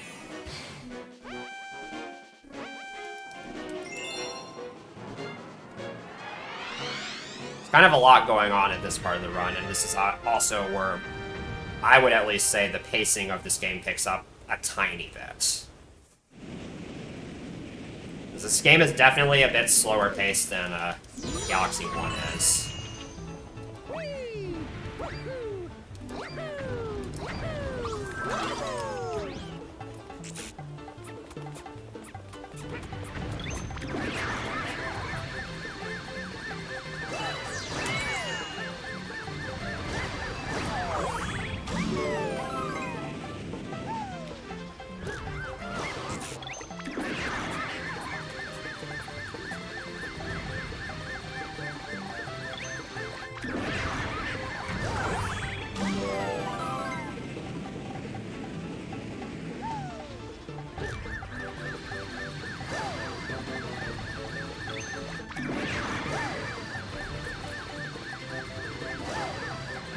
So I'm actually going to be taking the launch star this time.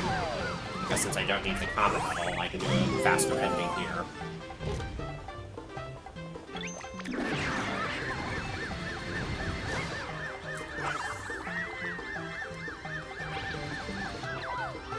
So as for why that jump works, if I had to explain it, we would probably be here for a while. So just... I'm going to spare you all the headaches and just say it works because it works. And because this game's physics are amazing.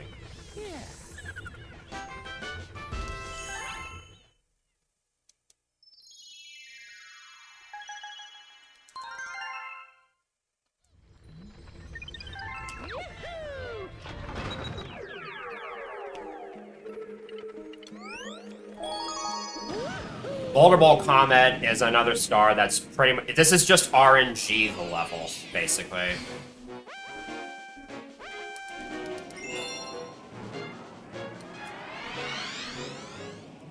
This is one of those stars where if you're going off for PB attempts and your segment here is really good, you can pretty much count on losing time here.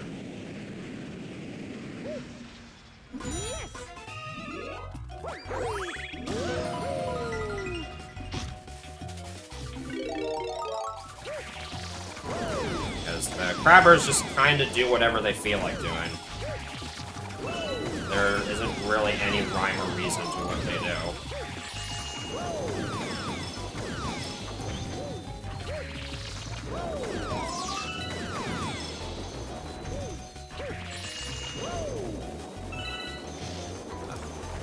That was a waste of a roll.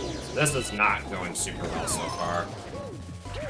Now the final feat. Oh my gosh, I keep missing crabbers.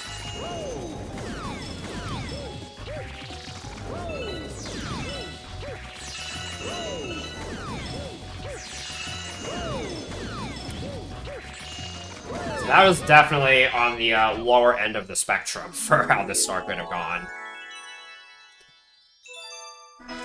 That was not great RNG, plus I just made a lot of mistakes, so I lost like... I lost 15 seconds to my gold there.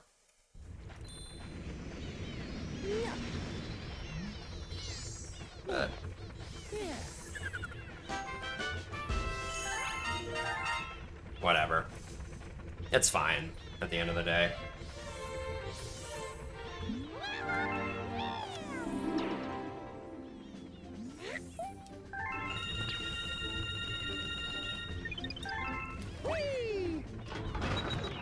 So I'm gonna go fight Gobblegut again.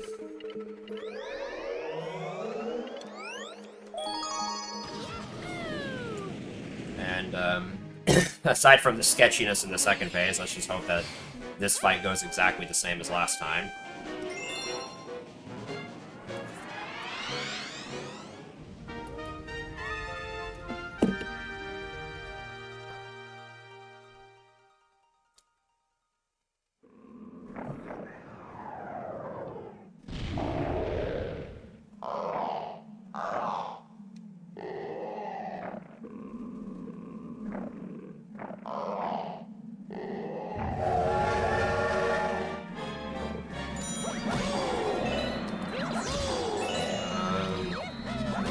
Gobblegut was moving in a weird direction there. So I wasn't sure if I'd be able to get that third hit or not.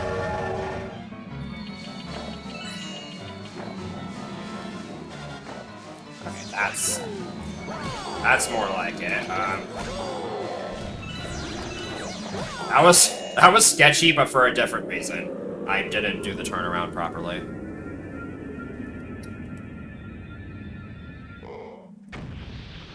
Whatever, at least I didn't really end up losing time in the end.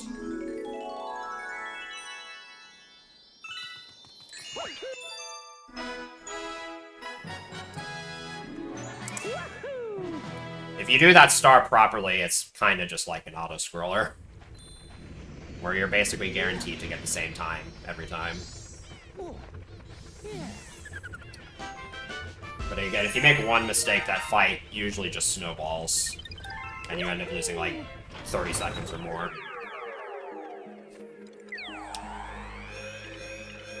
So that's going to be the end of that cleanup session, but there's still a couple more comets I need to get. here before we can actually move on to some new material. Starting with a couple purple point comments, where, again, I'm going to be using Co-Star to try to speed them up. This star in particular is an absolute nightmare to optimize.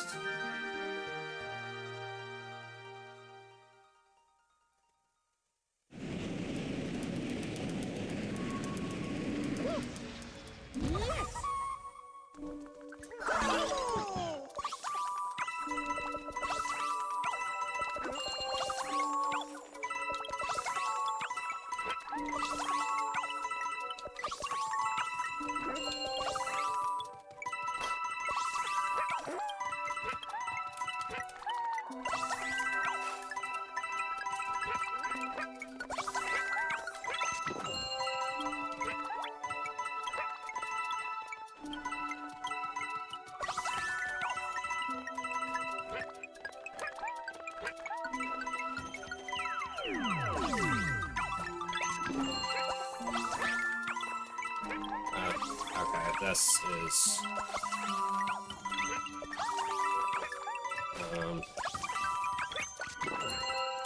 Okay, I got messed up on my cycles a little bit at the end. That wasn't too bad.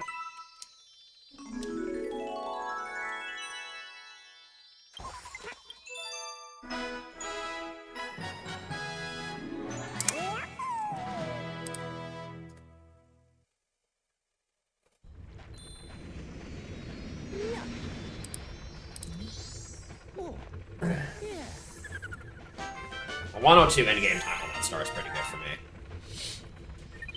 Even with the flimsiness that happened at the end there. And this star might be even harder. Because this time, we're back to having to deal with cycles. And this is yet another star where a single mistake can just snowball into 30 seconds of time loss, which is exactly what happened in my PB.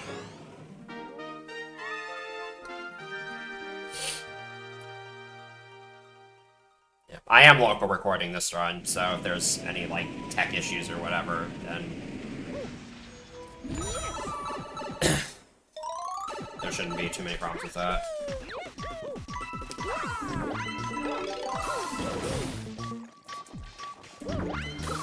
This isn't the optimal route to do here. But, this is just the route I'm comfortable with.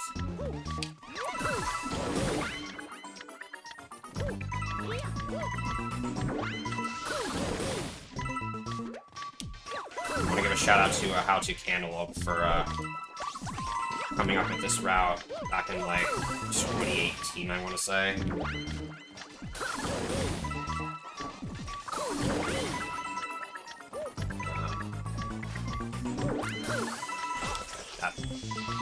Ideally, I would have killed that fuzzy earlier.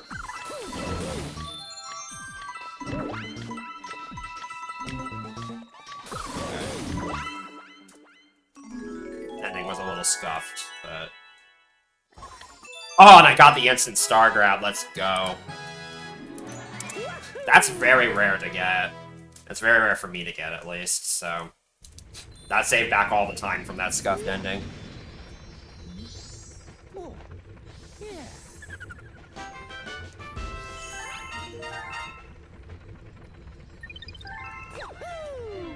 Okay, so we're finally done with comets for now.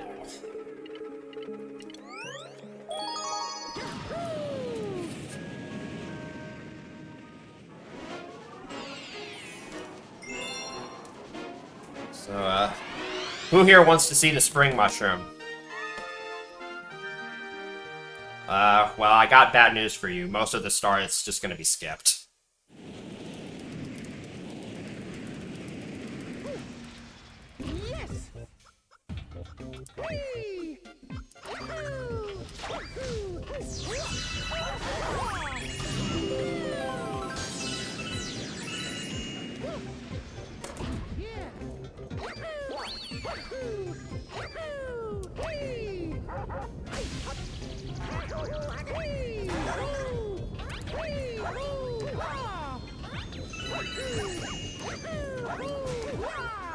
And there's a tight cycle I'm going to try to make on this final planet here.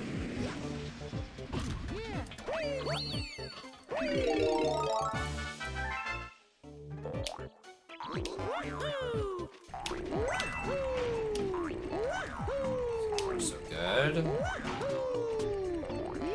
Nice. Okay, so making that cycle, I think, saves like 7 seconds, I think, somewhere around there.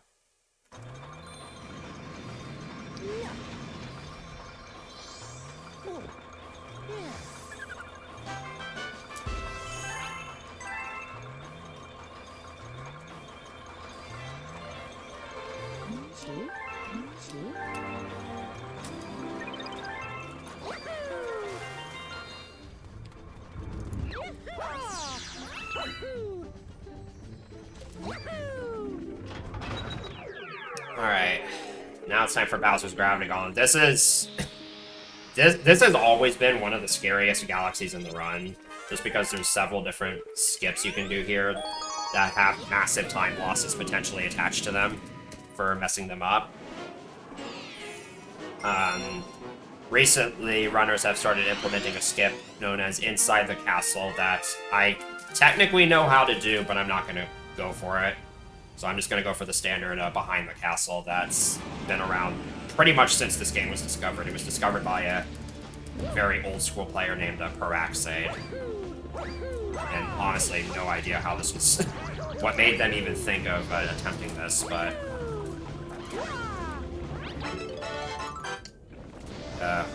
you'll get to see it in action here.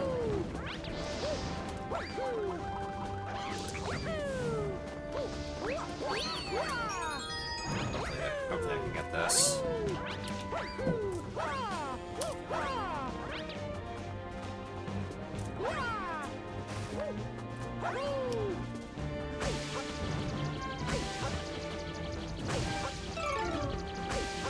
Alright, we're good. That is not as trivial as it may have looked. There's so many things that can go wrong with that skip. And messing it up is a massive time loss.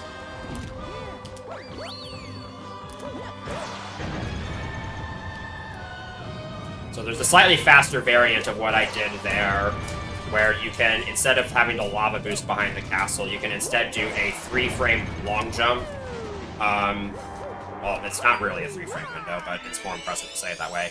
You can do a very precise long jump off that pillar, and do a different variation of the gravity exploit that lets you end up closer to the launch star.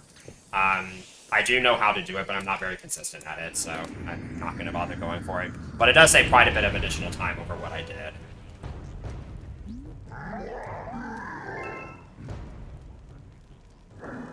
This level scares me enough as it is, so I'd rather just go for what I'm comfortable with. And now I have another Bowser fight, where this time it's mildly more interesting.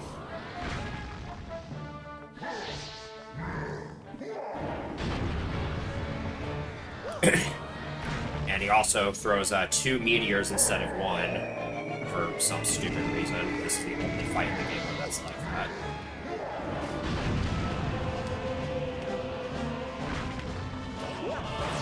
And yes, me waiting there was intentional. I was wanting to cancel one of Bowser's punches, so he would spawn these meteors a little bit faster.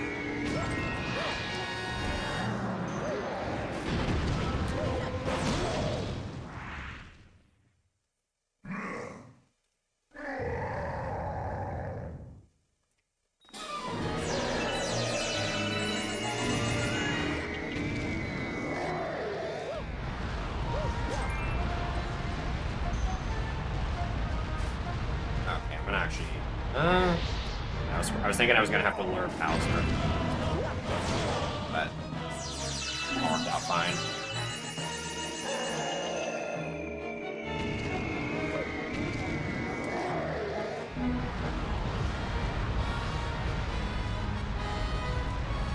I think this is fine. Okay. Bowser can actually punch out both meteors at the same time, and if you do that, then you're just... if that happens, then you're just kind of boned. So he was just close. He was just far away enough from that second meteor that didn't happen.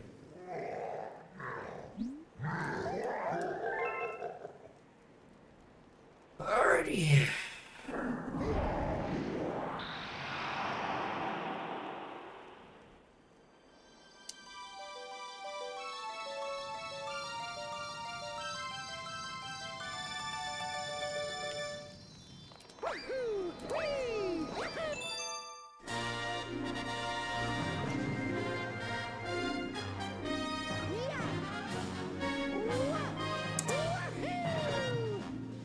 Okay, so we got a little over an hour left at this point, and the past 2 hours, there have been a lot of crazy stuff, but Worlds 5 and 6 are definitely the hardest parts of this run. There's so much that can happen from this point onward.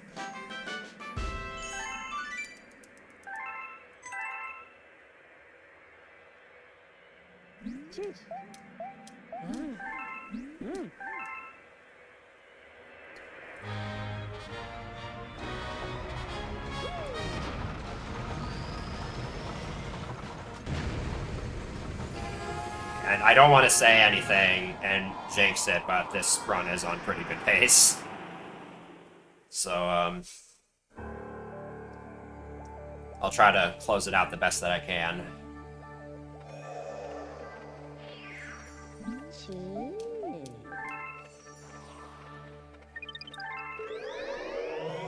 So before I actually do anything in World 5, there's a couple more stars in World 4 I want to get.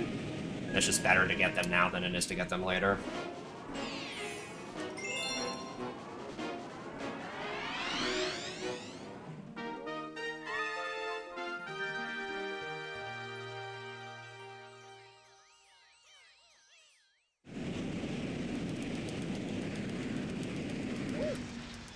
Yes!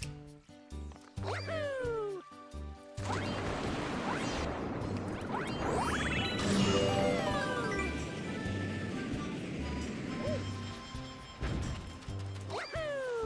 Yeah, this is just Starshine Beach Galaxy. I meant to bounce on that crabber earlier.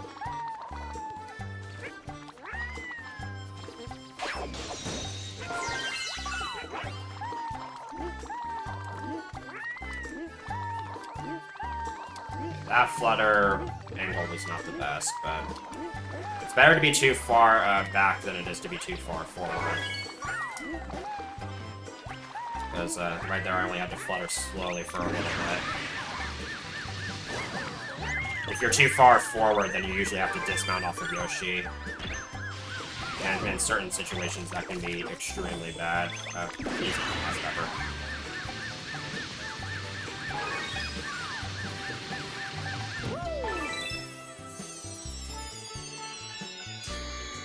That was not a particularly clean Starshine Beach one, but acceptable. This is one of those stars where it's just there's so many tiny things that can go wrong. It's very hard to get a clean run of it from start to finish.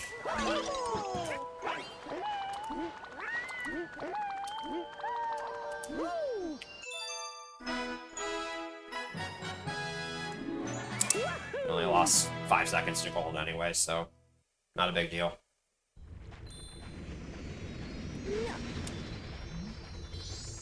Oh, yeah.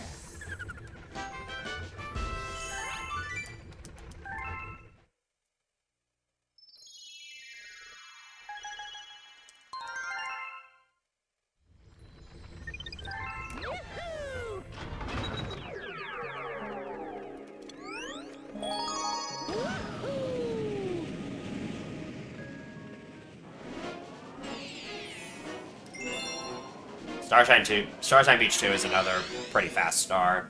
There's a pretty easy skip you can do for it. That saves like a minute over the intended way.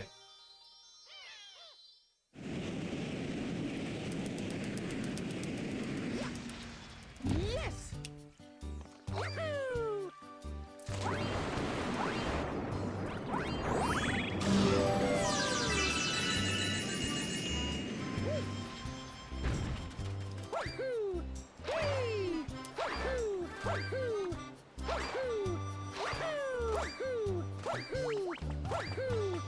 So again, that little camera turn that I did there was to manipulate the cycles of these clouds.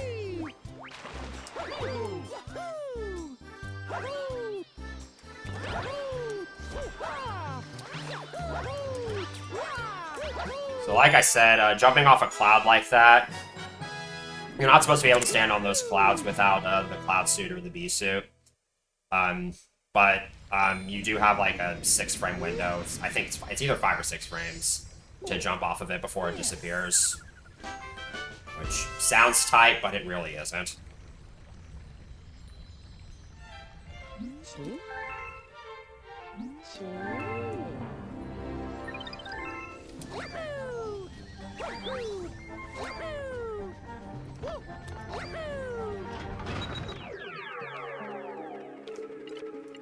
Chompworks Comet is a literal auto-scroller.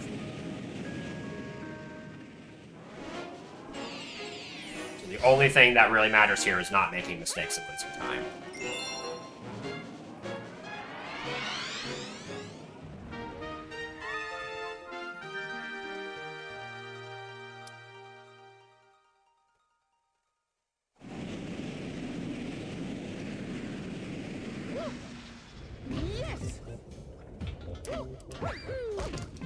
That's not good.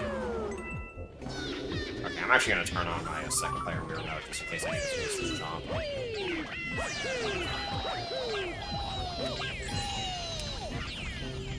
So that's gonna cost me a couple seconds, but it's not that bad.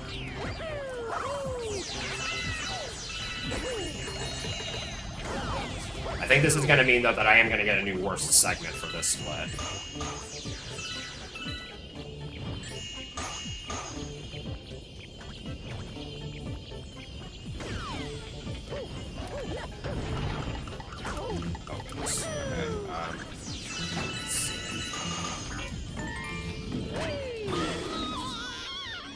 Being at 1 health there was a little bit scary.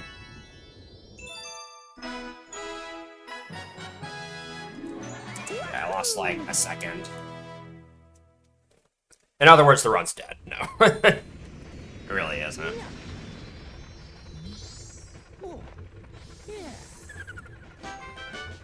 Yeah, that's like a little over a second off the perfect time.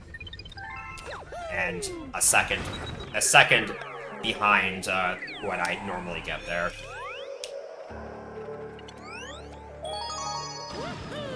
And I have to check. Surprisingly, that wasn't the worst segment. I don't know how, but it was. It wasn't. Apparently my actual worst segment there is 1 second slower.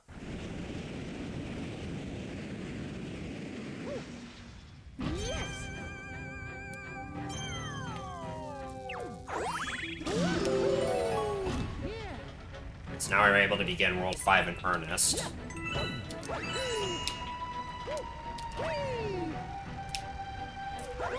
That long jump took me like an hour to learn.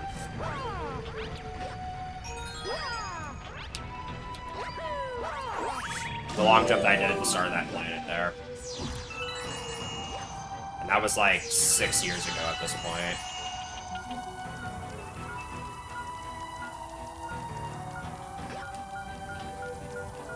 That just goes to show how difficult some of the advanced strats in this game can be. Even back then.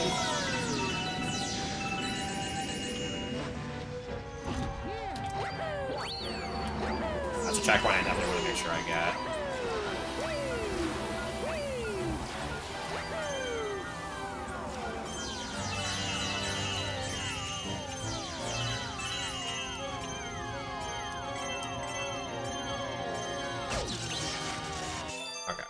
Wasn't sure if I was close enough to the star there.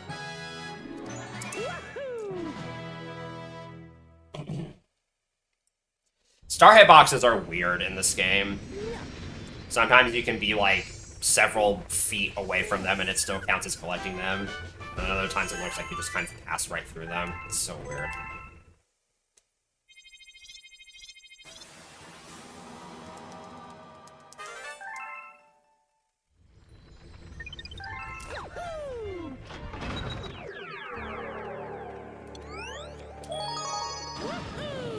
Space Storm 1 is actually another one of those stars that you have to collect in order to make progress in the game. There's no alternative star yet.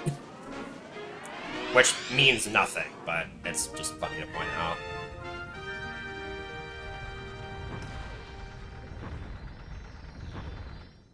This star is another one that, if done well, is really fast.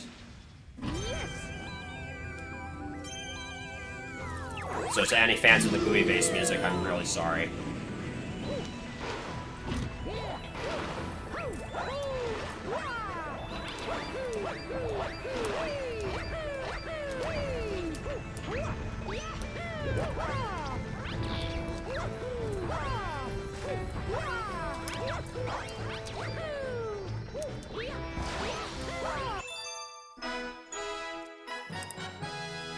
That was very clean. She's Viking Games. Thank you for the raid.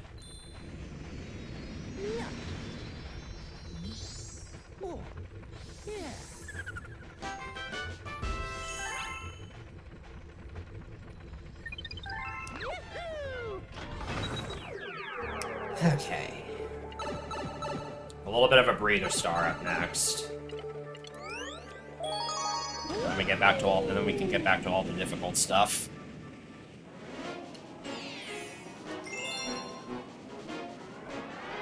So I don't actually do the Shiverburn stars in the optimal order. It's actually optimal to do Shiverburn 1 first, due to menuing being slightly faster that way. But I'm not comfortable with the cycles of doing Shiverburn 1 that way, so I'm just gonna stick to what I normally do.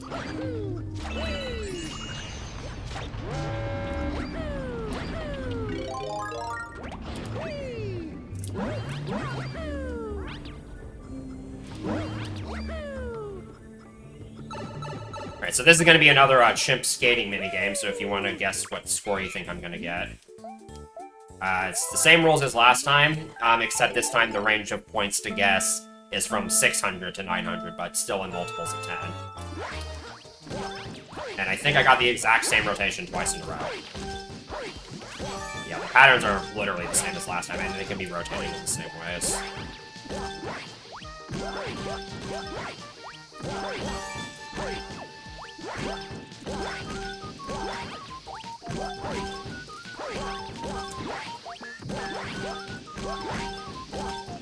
Should be able to get... Oh!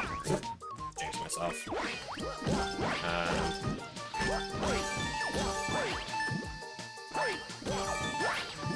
All that really matters as far as time goes is whether or not you fail the minigame. I think that's the exact same score as last time. So, Jersey Joe's wins again.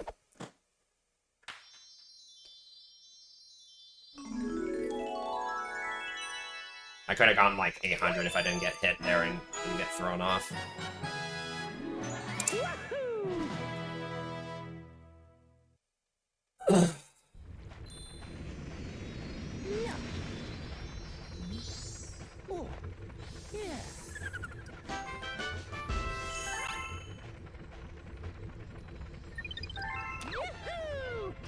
Okay, and now we get back into the hard stuff. Also, it's been a while since we've seen our, since we've really seen our co-star buddy, so I'm gonna call him back here just in case I need him for anything. I'll actually be keeping him on for the next couple stars.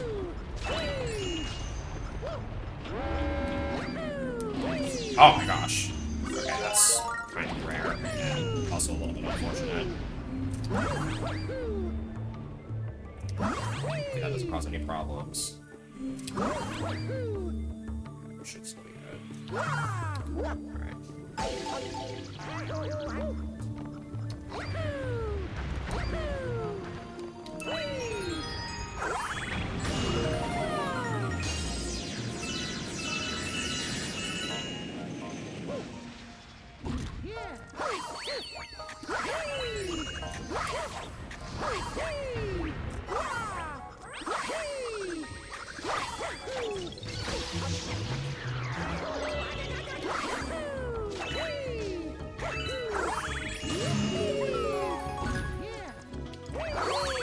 Alright. Okay, I'm gonna wuss out and do no RNG strats on this fight.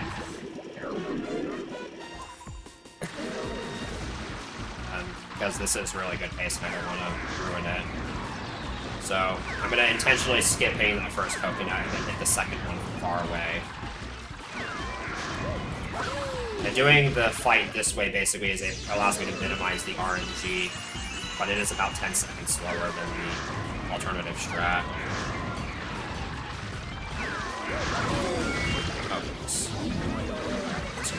I'd really like to be at full health.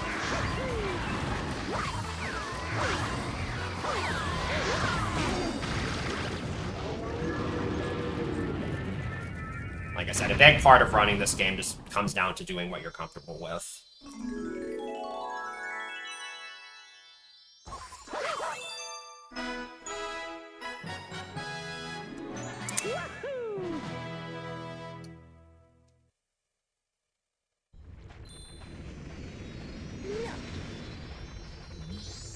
Oh, yeah.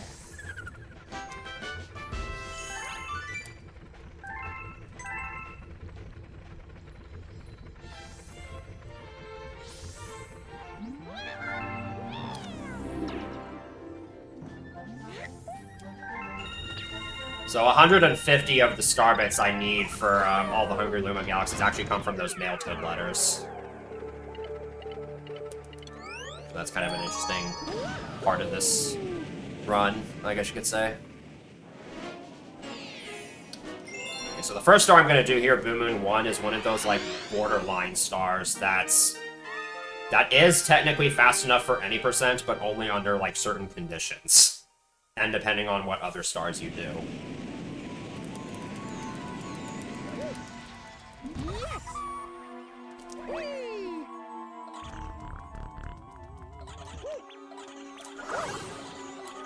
And I have the co-star limit here, not necessarily for, like, any time-saving reason, but as a safety crutch.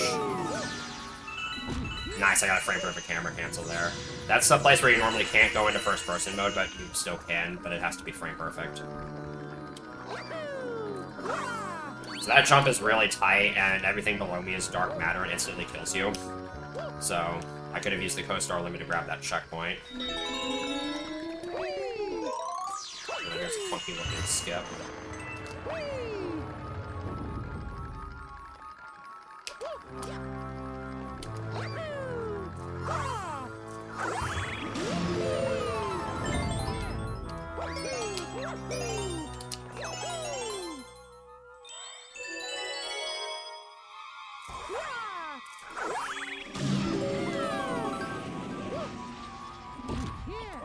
That skip was discovered by the old legend of this game, Nemi 43, who held the SDA world record for this game for a long time, with a run that was very far ahead of its time. And was also the first person to get a sub 3-hour time in this category, back in, like, the end of 2019.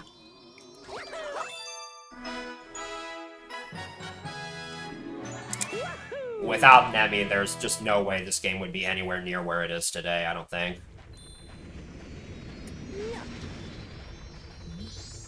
Oh, yeah.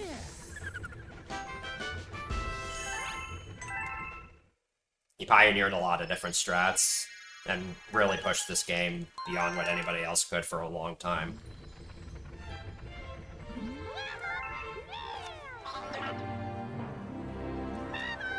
That mail toad letter is actually one of the reasons why Blue Moon 1 is a borderline star. Alright, so similarly to a Cosmic Oath, I don't want to accidentally select Blue Moon 2 here. Alright, we're good.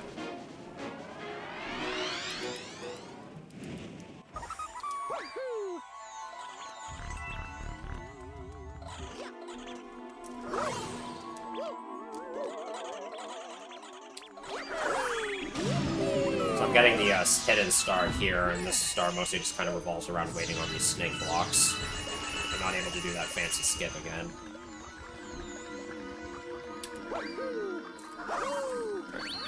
Both times I got that long jump pretty cleanly.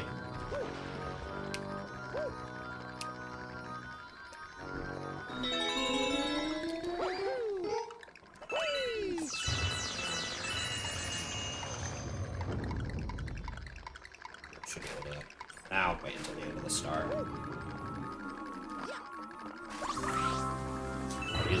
I'll use co-star to do that, even though I really didn't need to.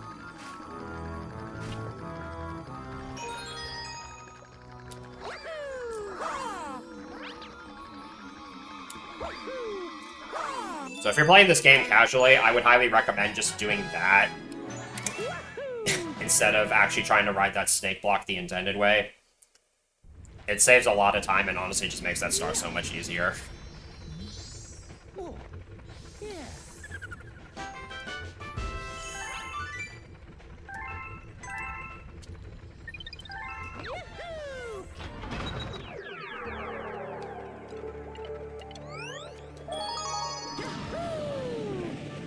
Upside Dizzy is definitely one of the most fickle galaxies in the run. Both of these stars are just so prone to small time losses.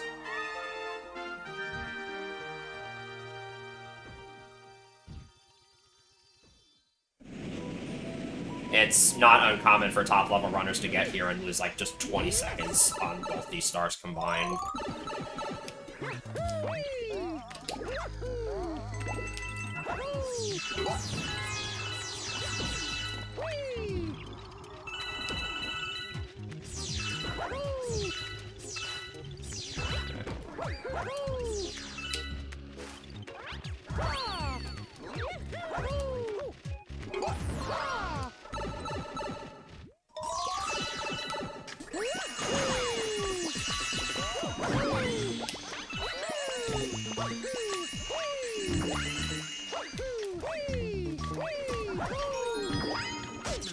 Did that incorrectly, but whatever. Barely loses time.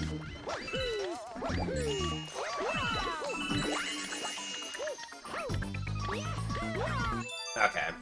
That was pretty clean. Yeah, because that hallway operates on a cycle, just any single mistake will just completely throw you off. Oh, yeah.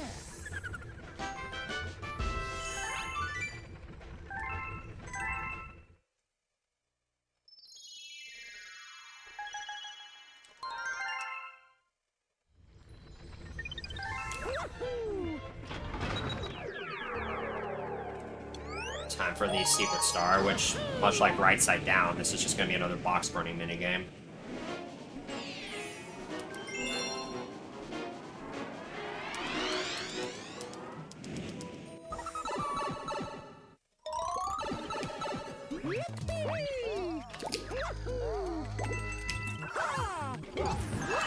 Nice.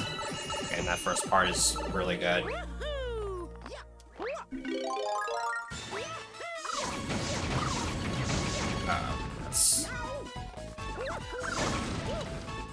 That's unfortunate.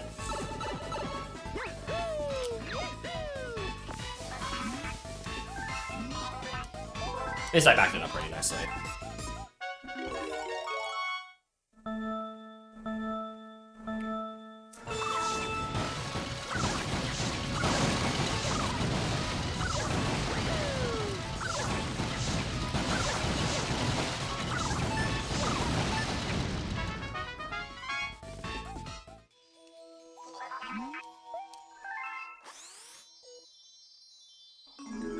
How slight are we talking? Because that might be on my end. But if it was on my end, it shouldn't be that bad. Oh. Well, if I just accidentally... I accidentally clicked on the wrong window. I meant to open up OBS. Have a second. I don't know. I'd have to watch back the run. I do sometimes have issues with audio sync.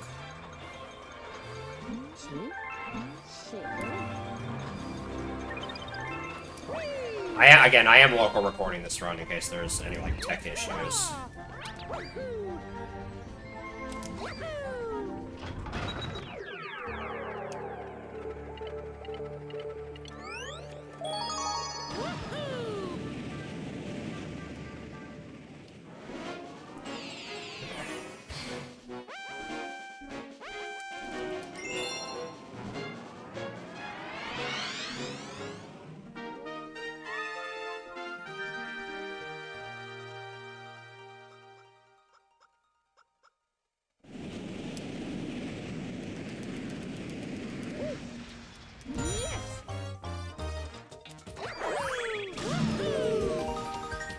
I don't really have much to say about this star. You could use a co-star here to save a little bit of time, but I just choose not to.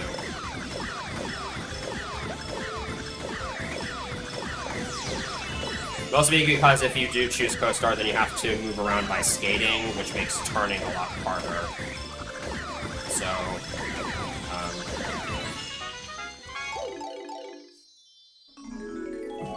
just do it that way. And I ended up really far away from the star.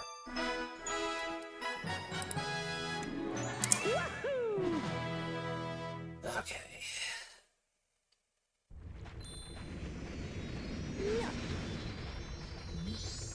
Oh, yeah.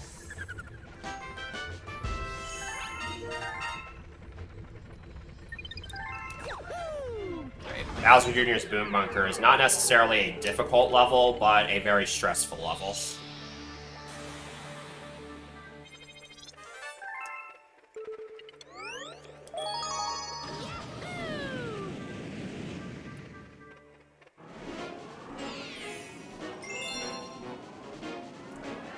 There's a couple of precise cannon shots I need to make here, which are also pointer-based. And when you're very nervous, like I'm kind of starting to get right now, it's very easy to mess these up. So I might take them a little bit slow and cautious.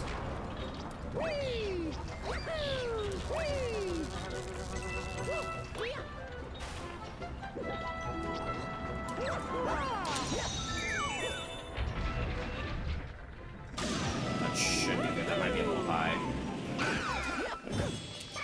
That first cannon shot is ridiculously hard. And if you miss it, that's 35 seconds gone down. That's 35 seconds gone just, like, immediately. So, definitely don't want to mess that up.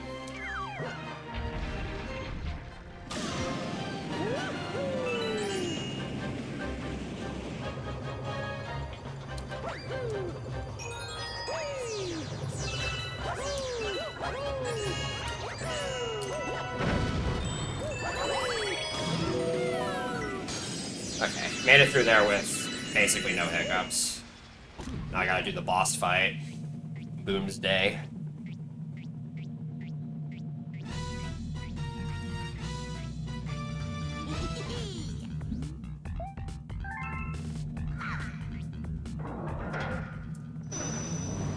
Sorry if I'm not talking much. Now I'm getting kind of nervous. And I'll say why in just a moment.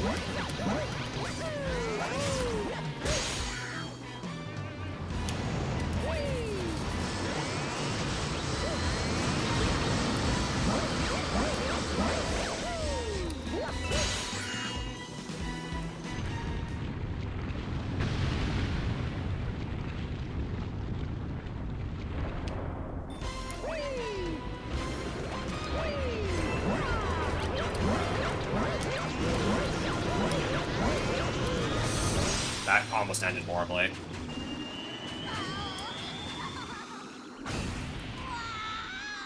And this would be where Bowser Jr. canonically dies if Bowser's Fury didn't exist.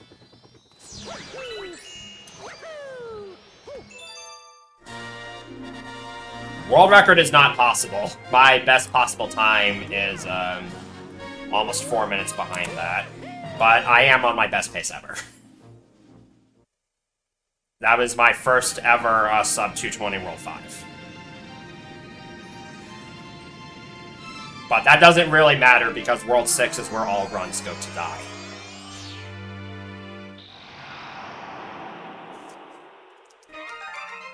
Yeah, PB is very much possible, but it's gonna come down to World 6.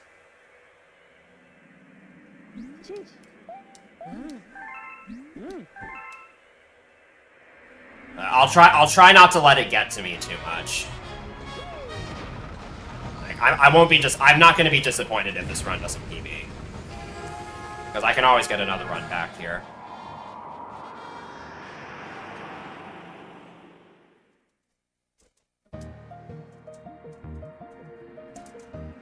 But I'll do my best to close it out the best that I can.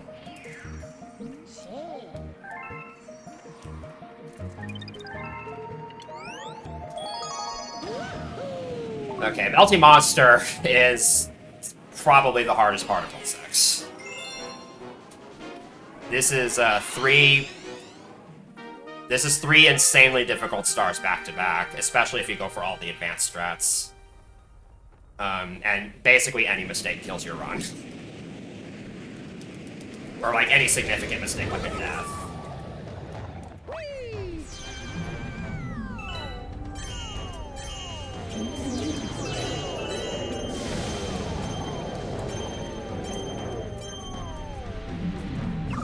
That was very clean for a section.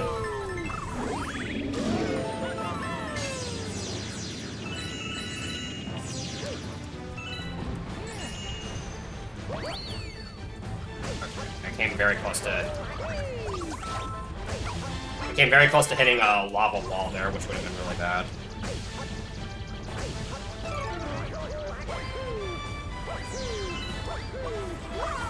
Okay. I wanted to get that checkpoint, but I don't think it's going to mean anything. Yeah, I kind of thought that was going to happen.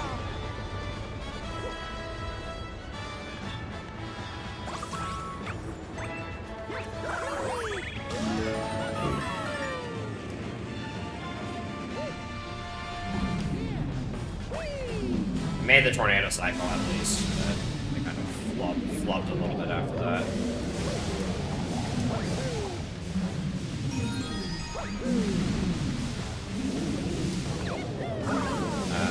Okay, that was too early. Okay, things are happening right now, and I don't really know how to explain them. Okay. That was pretty sloppy. But it could have been a lot worse, so that's fine. It was only 10 seconds to gold, and I'd say about 8 seconds to what I would consider a decent split.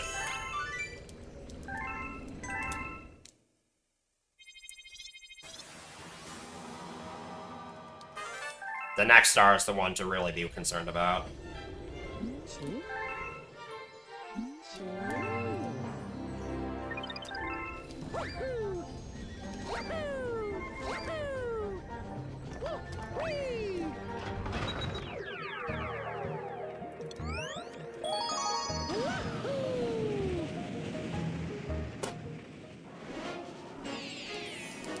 Melty Monster 2 is another pretty notorious level for ending a lot of runs, oftentimes to no fault of the player.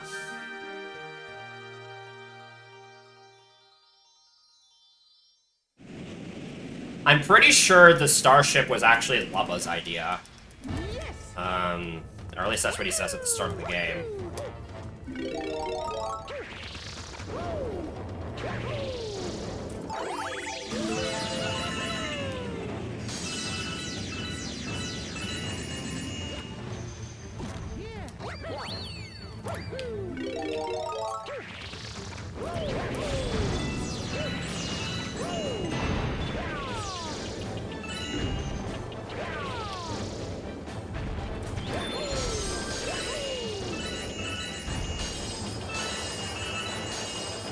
There is a strat, a fast speed strat at the very end of this star that saves like 3 seconds, but I don't think I'm gonna go for it.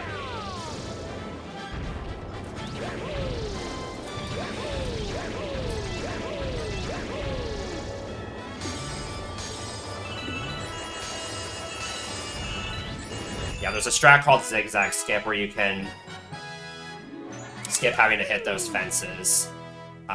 By just kind of rolling across the tiny gaps in the middle, but because this is PV pace, I didn't want to be bothered going for it. Because if you mess that up, that's 40 seconds.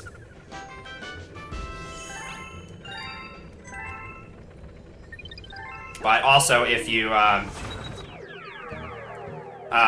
don't go for that skip, then you're at the mercy of the fences, because they can just bounce you off to the side for no reason.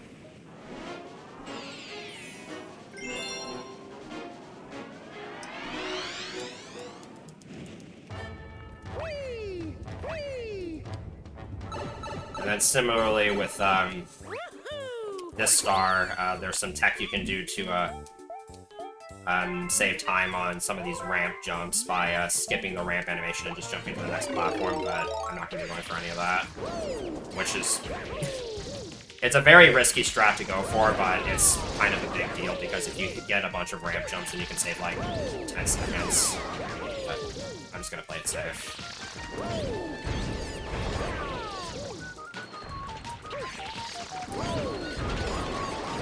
If this weren't a marathon run, I probably would actually consider going for it, but...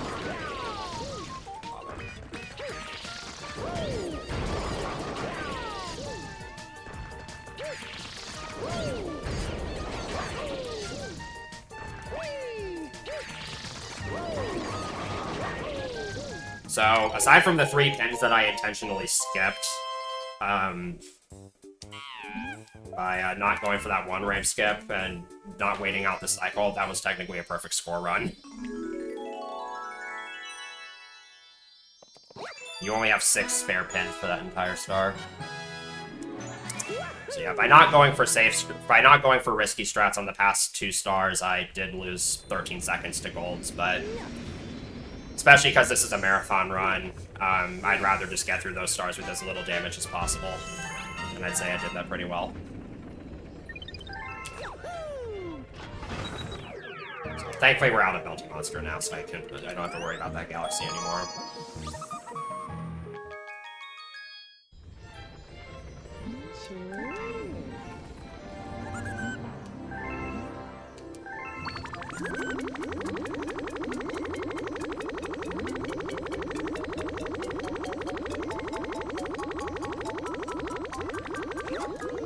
And that's the last time we'll all be feeding.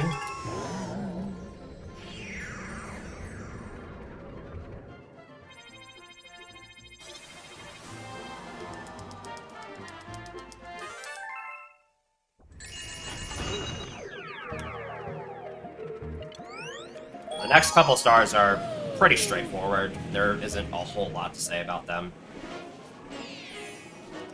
I'm gonna turn Co-Star back on for this level, though.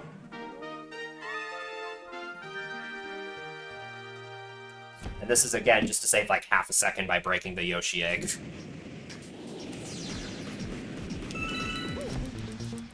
Which is totally worth it.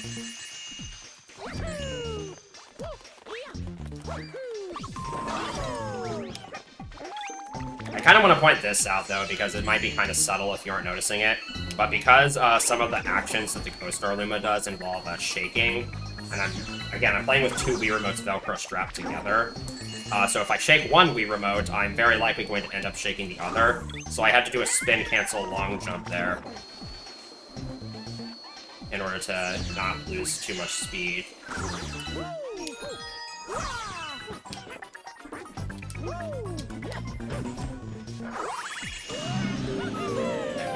Anymore, so I'm going to turn you back off.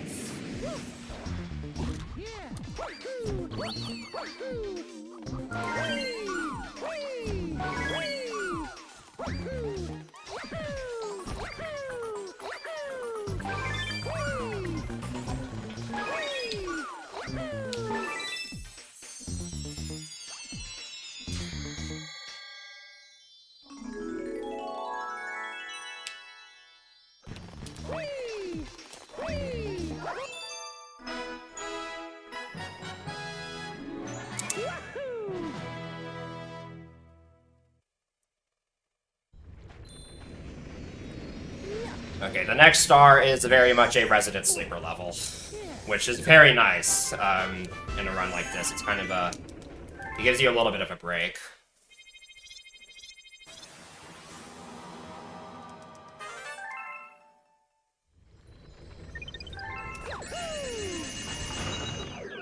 Kind of nice that I had star bits in my inventory, because one of the fun things to do is just randomly see how many you can spit out before you get to the button. Yeah, basically the only reason this star is in the route is because you need to go down one of the 2 pathways to get to Bowser's Galaxy Generator, and the other pathway has a galaxy called Battle Dot, which is really annoying and really slow. Not that this star is fast, but it's better.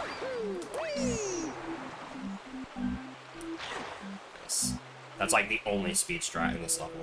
Just getting that slow boost.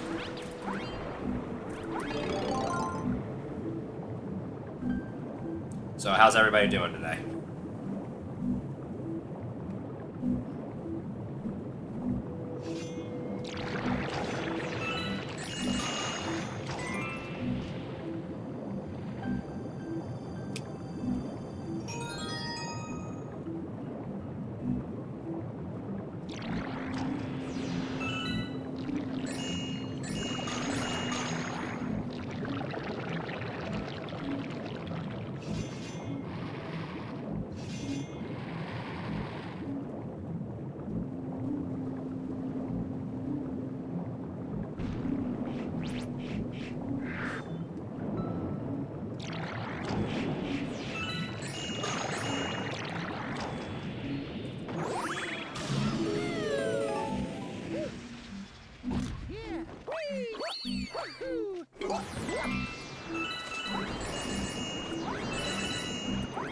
Okay, I'm gonna try to do this last section pointless. This is somewhat tricky to do.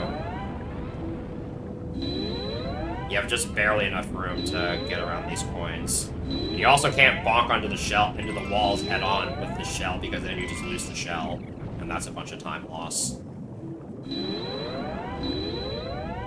So yeah, I just saved like about a second or so.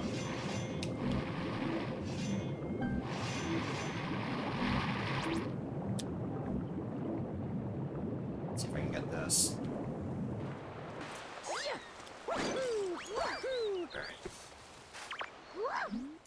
I might be close enough to do the squeeze backflip. I'll go for it, just because why not? But I might be too far away. Ah! I was too close. I misjudged. Yeah, if you get underneath Captain Toad like that, you can get his hitbox to push you out as you backflip into the star. And it can be a tiny bit faster, but the positioning is kind of precise. And I'm good on comet medals. There's only one more I need to get.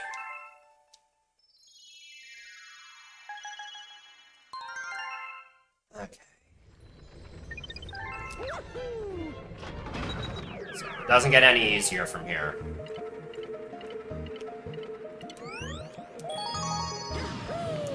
Ten more stars to go.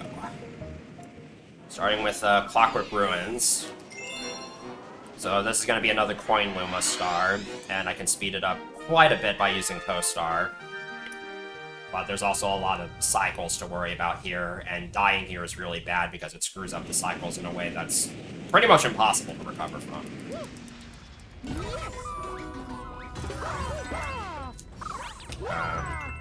That's not great. Okay. I missed a coin, but that's fine, as long as I don't... Okay. That, I missed 2 coins there, but that's not a big deal. I'd rather have that than a death. Or missing a cycle.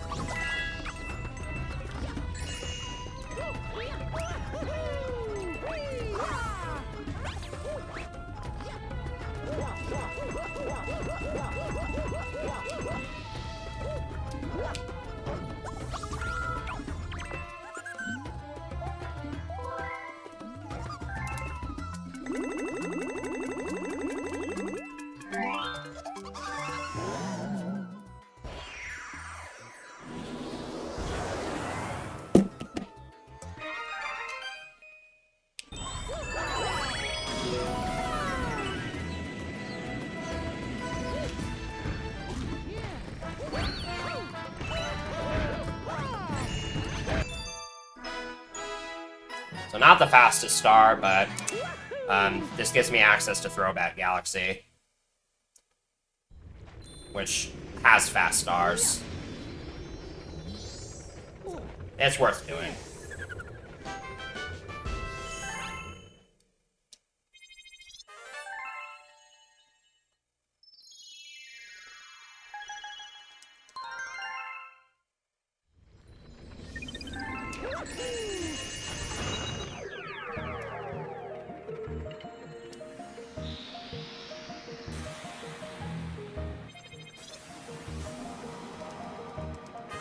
So hey, I'm sure this level looks familiar.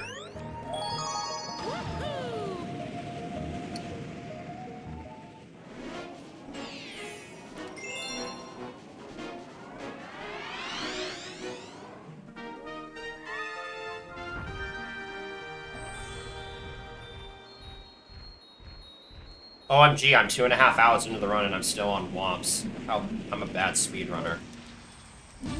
Sorry, I had to make that joke.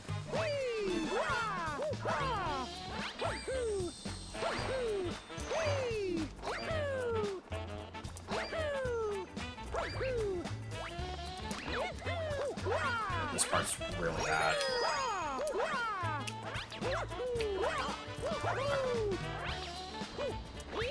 It's very easy to get another one of those spin bonks there and you just fall all the way down. And it's super annoying because there really isn't anything you can do about it.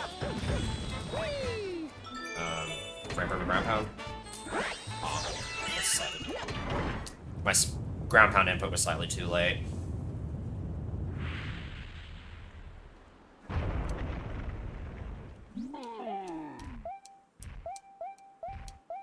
That was bad text.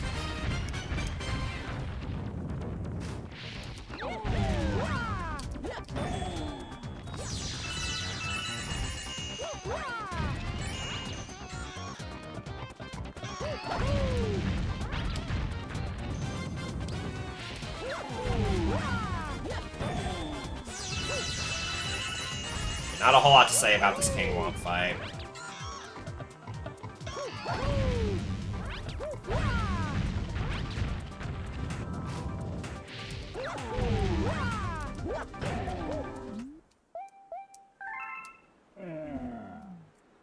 Unfortunately, Womp's Fortress is not quite as interesting to speedrun in Galaxy as it is in 64.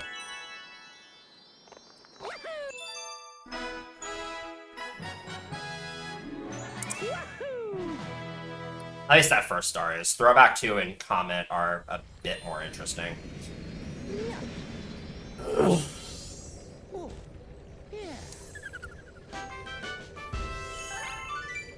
And I'm good on Comet medals because I need to have 32.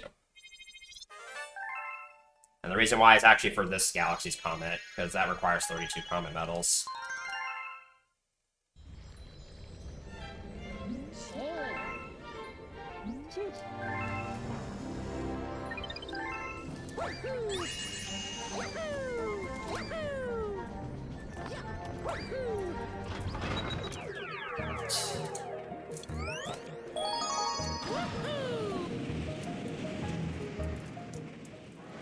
Throwback 2 is another one of those Silver Star missions. This is one of the few, I guess, galaxies in general in the game that kind of feels open world and isn't super linear.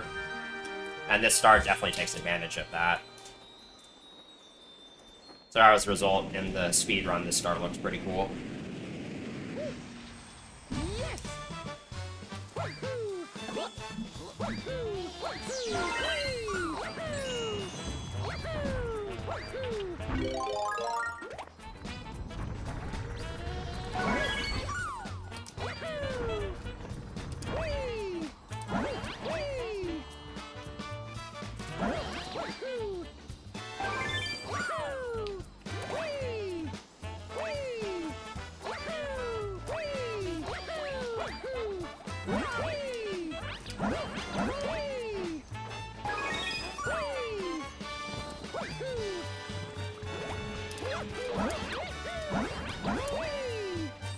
Sometimes I have trouble with that ending section, because again, the height you can get from those cloud-boosted jumps is somewhat variable.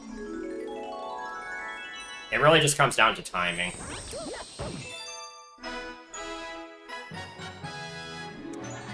Alright, so at this point we just have 6 stars left to fill out the 70-star requirement, and they're all comets.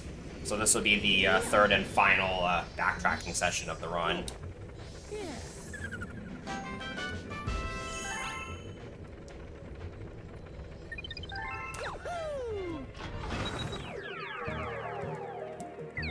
So I'm going to be heading back to Bowser's Gravity Gauntlet. I'm actually going to be doing a different skip from the one I did before. This is a skip that's kind of been outdated by the Inside the Castle skip I talked about earlier. But as I said, I'm not very good at that strat, and it saves even less time on this star. So I'm going to be going for a different strat that I would argue is much more visually exciting. Let's just say you're about to see Mario zoom from hitting lava. So hopefully I don't mess this up.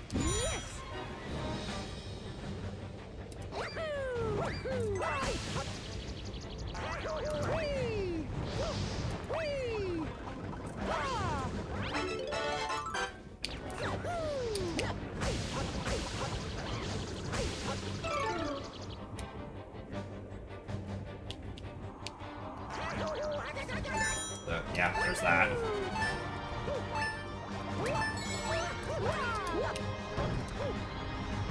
That's actually another one of those skips that's way more precise than I made it look, and I really should have grabbed that clock. It's fine.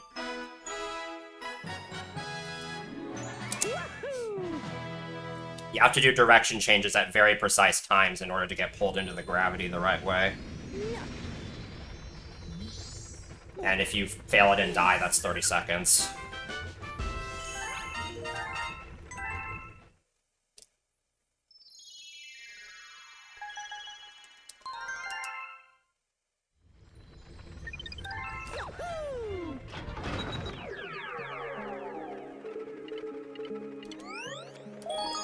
Okay, I got a couple of breather stars now. Starting with Starshine Beach Comet, which is a star that's a little too generous as far as purple coin comets go. Because you have 40 spare purple coins.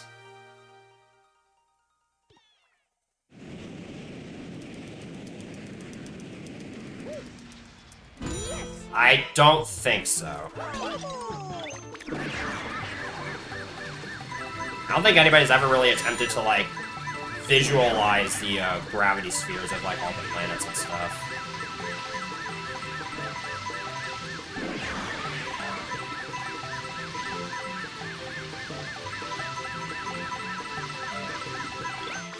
'92 after that is really, really solid.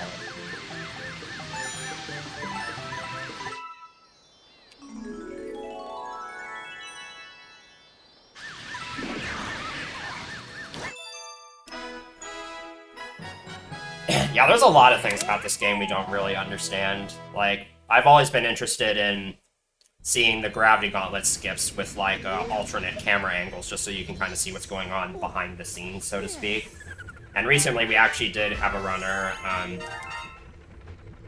who was able to get a hacked camera demonstration of the inside the castle skip I talked about. And it provided a lot of it. Like, it doesn't really, like, help make the trick more consistent, but it helps us, like, understand why it works the way it does.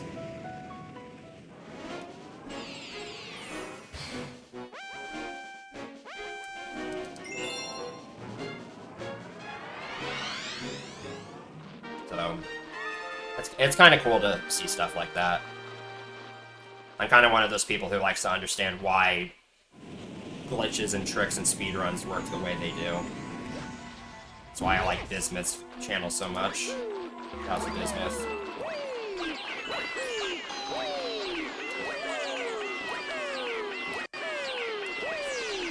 This star is another pretty straightforward one.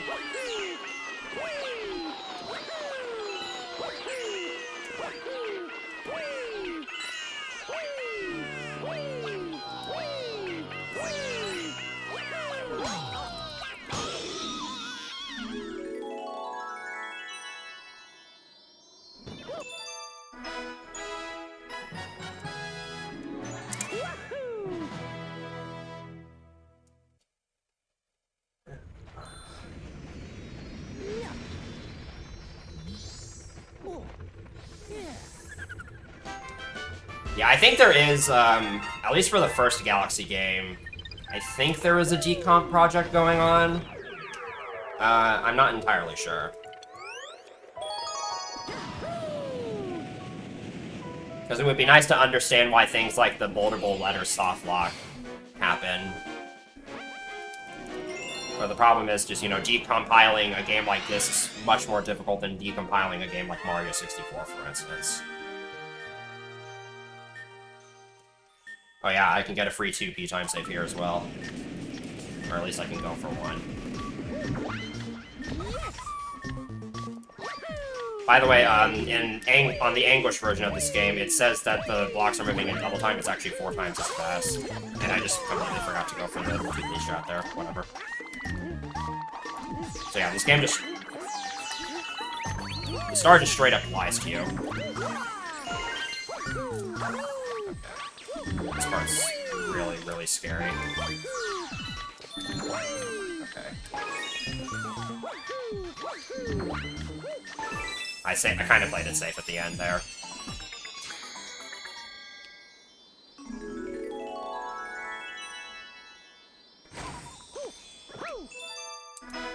You can make a slightly faster cycle than that, but I wasn't confident in my movement leading up to it, so I played it safe.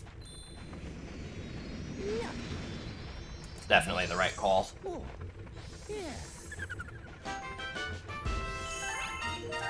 It only lost me like a second.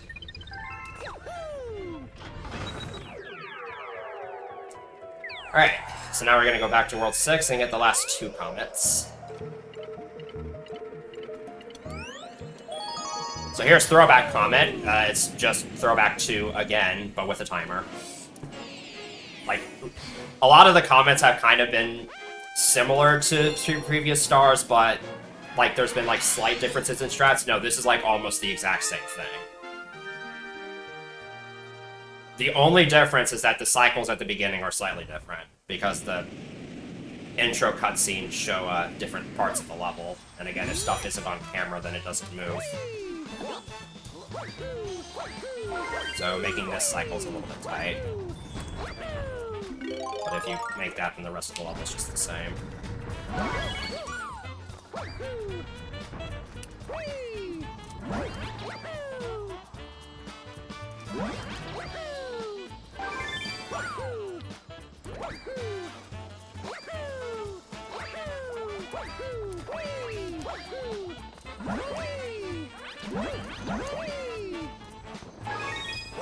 I was worried I was going to need to do an additional spin there.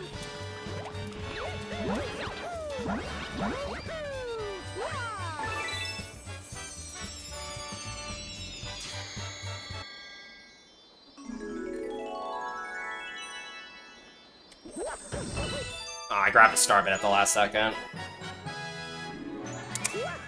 It's not a huge deal, it's just... It's always slightly annoying when that happens, because then you don't get the opportunity to shoot it out.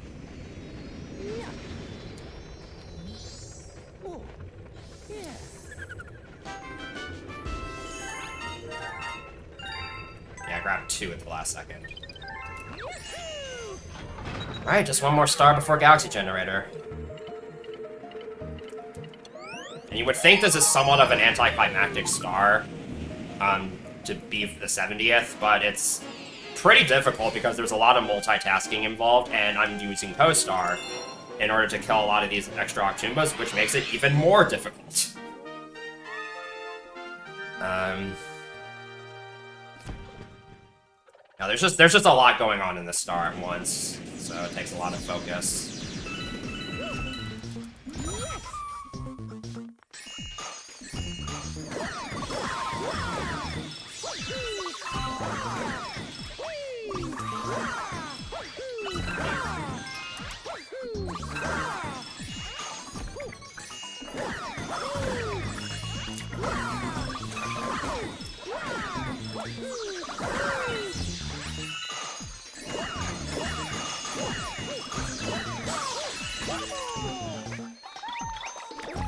Okay.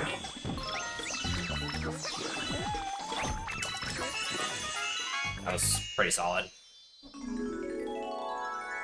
I missed a couple star bit shots, but...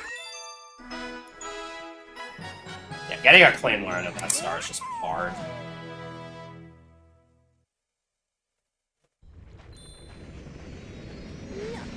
And in case anybody's wondering, yes, I am still on PB pace. In fact, this is PB pace by like 30 seconds. So, I still need a decent Galaxy Generator, but...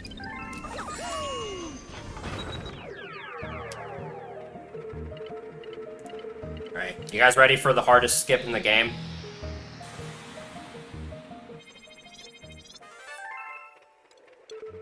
Oh my gosh, I did it. It might not have looked like it, but I just saved 30 seconds.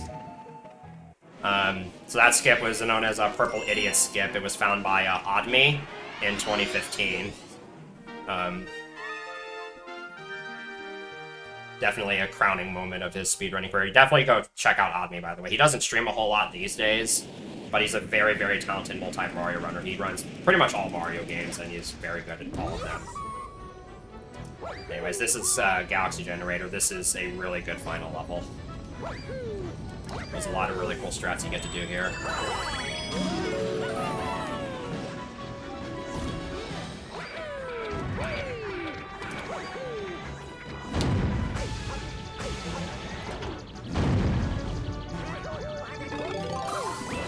I got that lava just a little bit tight there.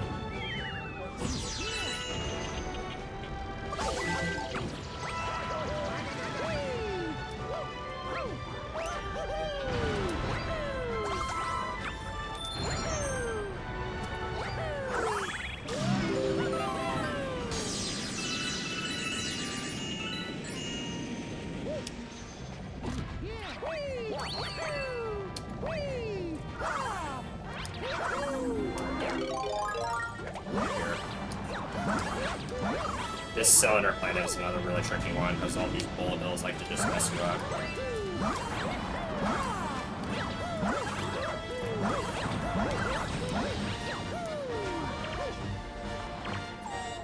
That's another annoying thing. Sometimes you can try to talk to NPCs and jump instead, even though the text bubble does pop up. Alright, and now we get another infinite flutter skip. This is a really, really cool looking skip.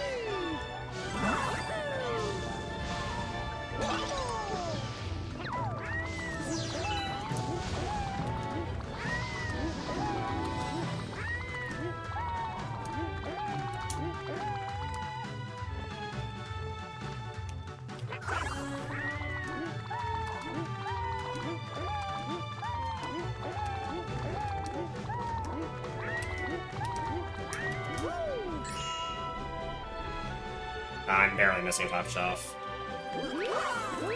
You can land on the top platform with a really good flutter. But it's... you have to dismount pretty late into the flutter, so... it only saves a couple seconds if you get it. I happen to land directly on the pole, though, so that nullified a little bit of the time loss. Okay, so... pretty clean level, but it's still far from over. The final Bowser fight can just totally screw you over.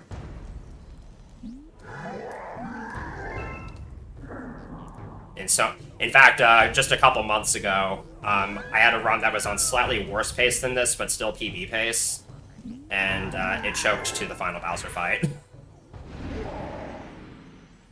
So I really do mean it when I say this run is not over until it's over.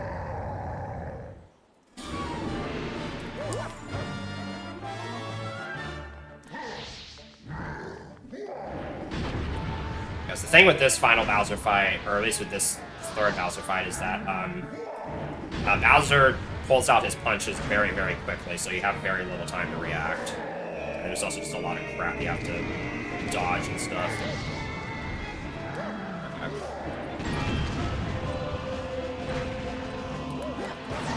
And that should be good for the punch cancel. I normally use an audio cue in the music to time my, uh-oh. That's not good.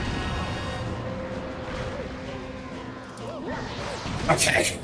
Okay, that almost could have ended badly, because that was very close to the meteor timing out. Also, Bowser's shell can deflect the meteors, and the hitbox is actually a little bit bigger on this fight. So, that was extremely lucky.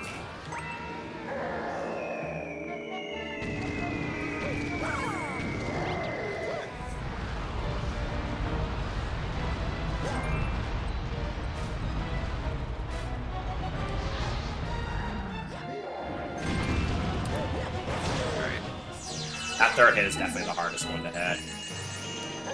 Because you have a very short window to hit it, and if you hit Bowser too late, you can actually hit him as he's summoning in the meteors and cancel him.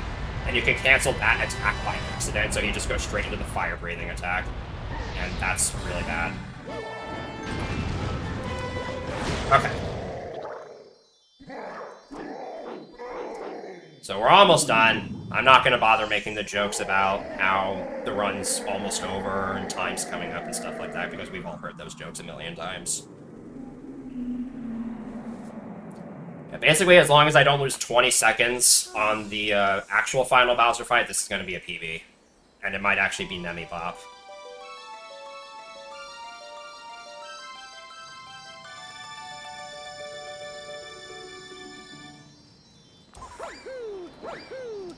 Oh no. You gotta wonder how Bowser was able to survive down there.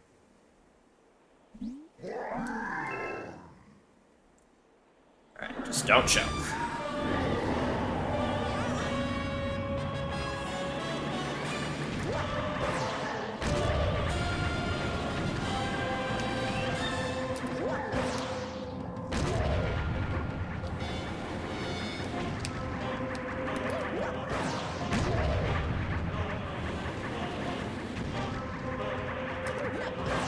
Alright, that's gonna be a 2:58:29, I think.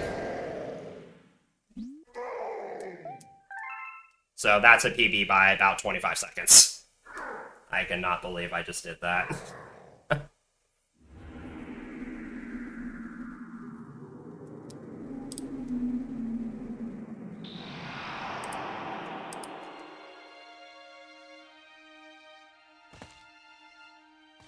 Oh my gosh, I can't believe I just peed. I think this is the first time I've ever PB'd in a run like this in a marathon, so...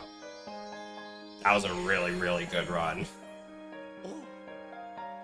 And what's even better is that this is the exact kind of run I was looking for, so... I can't believe I got this.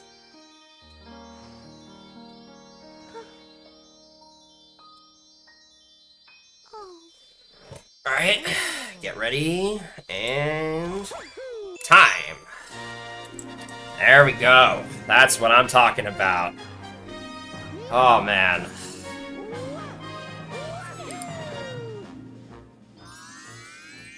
Oh, man. I don't think I really have words to say about that. That was just really good. So, yeah, I hope you enjoyed that little showcase of, Galaxy 2, any percent. Certainly went a lot better than I could have predicted, but... Hey, you know, speedrunning tends to surprise us sometimes. And, with that, that's basically it for me, so I will see you guys on Monday, where I've PB'd in 2 out of 3 games so far this marathon. Maybe I can PB on the 3rd one. I'll see you on Monday, where I'll be running another SM64 ROM hack, so thanks for watching, thanks for having me, thanks for giving me the opportunity to get this insane time, and I will... and enjoy the rest of the marathon.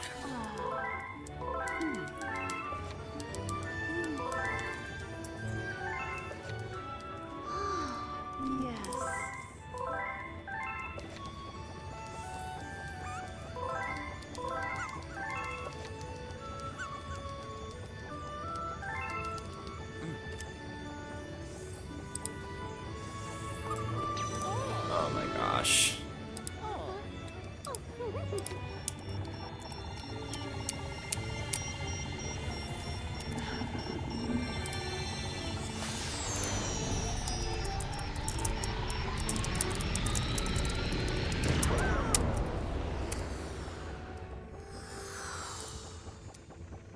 I'm gonna keep the recording going until the credits end.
Thank you so much for playing my game.